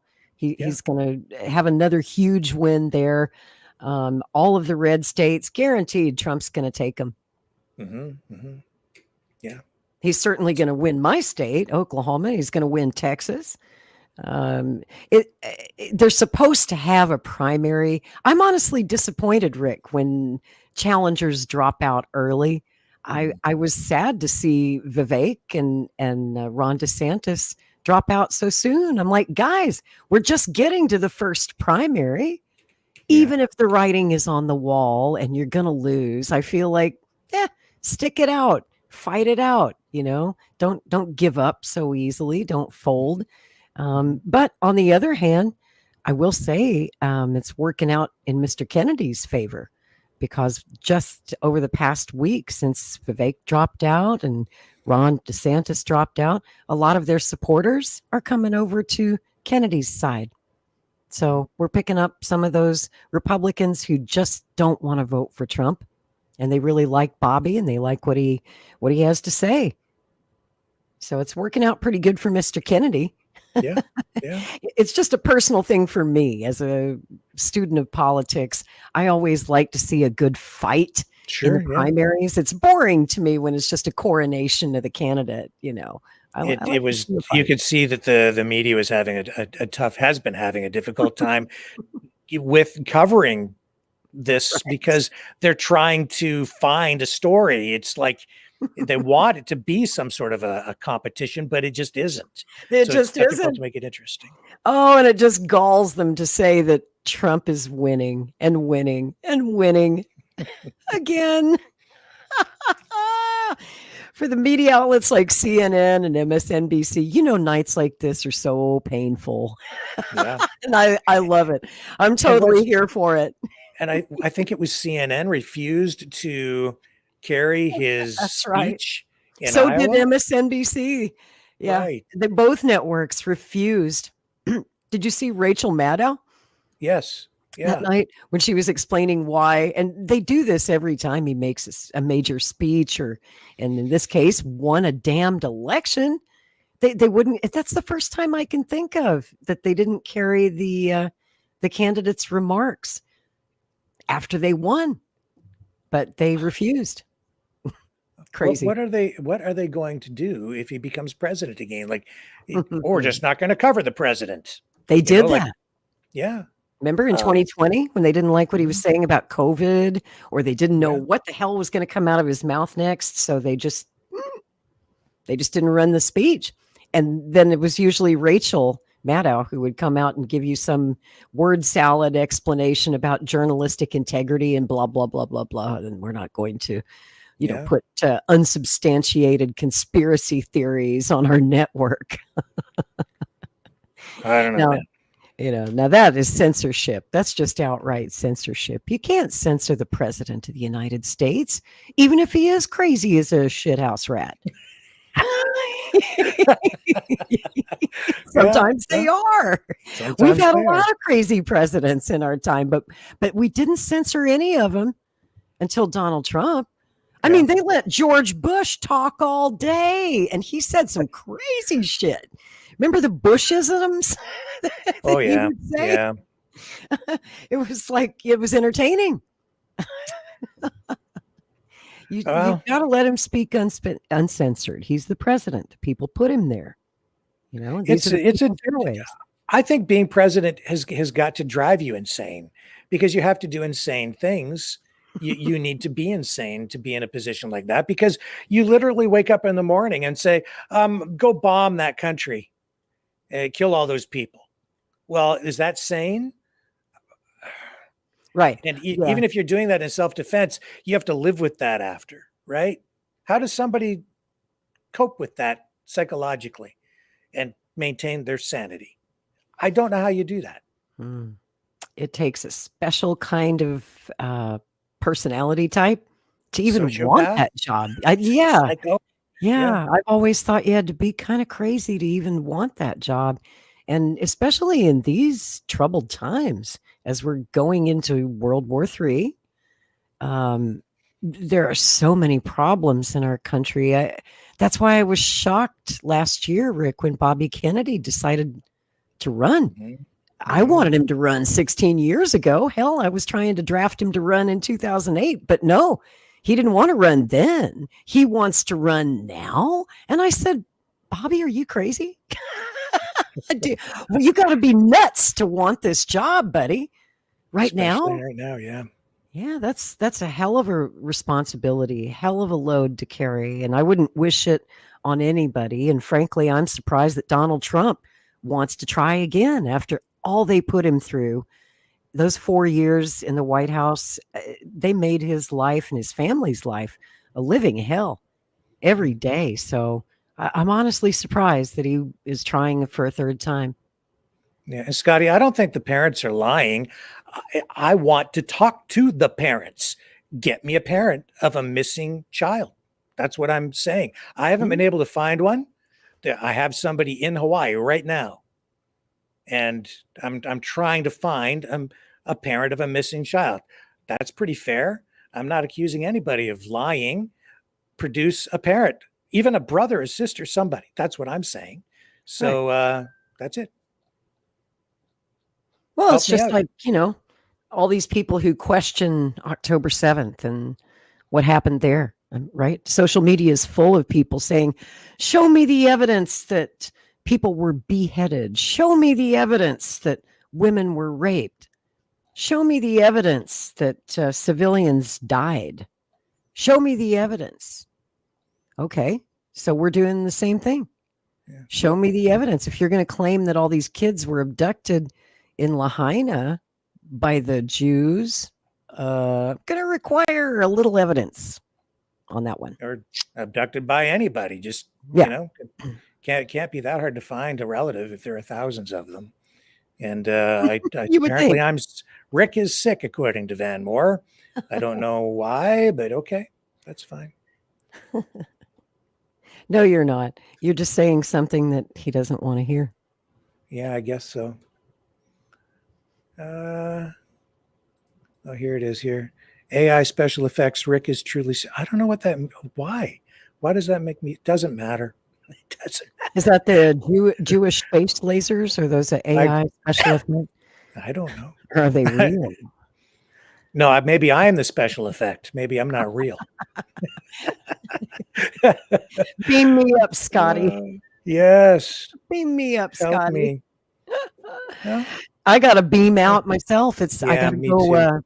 I'm doing a Twitter space, guys. If you're up tonight and you want more info on the New Hampshire primary, I'm going to hop over to Twitter. I'll be on with Mario Knopfel on his live space, which is happening right now. And we're talking about the New Hampshire primary results. So Trump supporters, if you want to come in the room and gloat, you feel free to do so. Come on in and join us. All right. Thank you, Lori. Wonderful to see you, Rick. Hope to see you Saturday on Strange Bedfellows. Our guest will be Michael Krupa, our friend over there in Poland.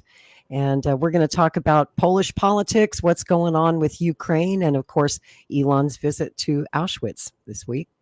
And would love to have you there if you can join us Saturday night. We'll see you guys then. Peace. Adios. Night, night. See ya. And I'll let Lori go, and I'll just wrap up with you guys. Thank you, everybody, for spending the night here with me and Lori. And thank you to our guests, Tom and Brendan and Gail. It's been a great program. And legitimately, I'm hoping that you guys can help me find some relatives of these missing kids. I put it out there before. I put it out there again now. And let's just get some truth and help some people if they need help. Truth, help, whatever. Just let's get to the bottom of it. So great show. Fantastic. And I will be back tomorrow night, same time, 6 p.m. Eastern Standard, on the flip side.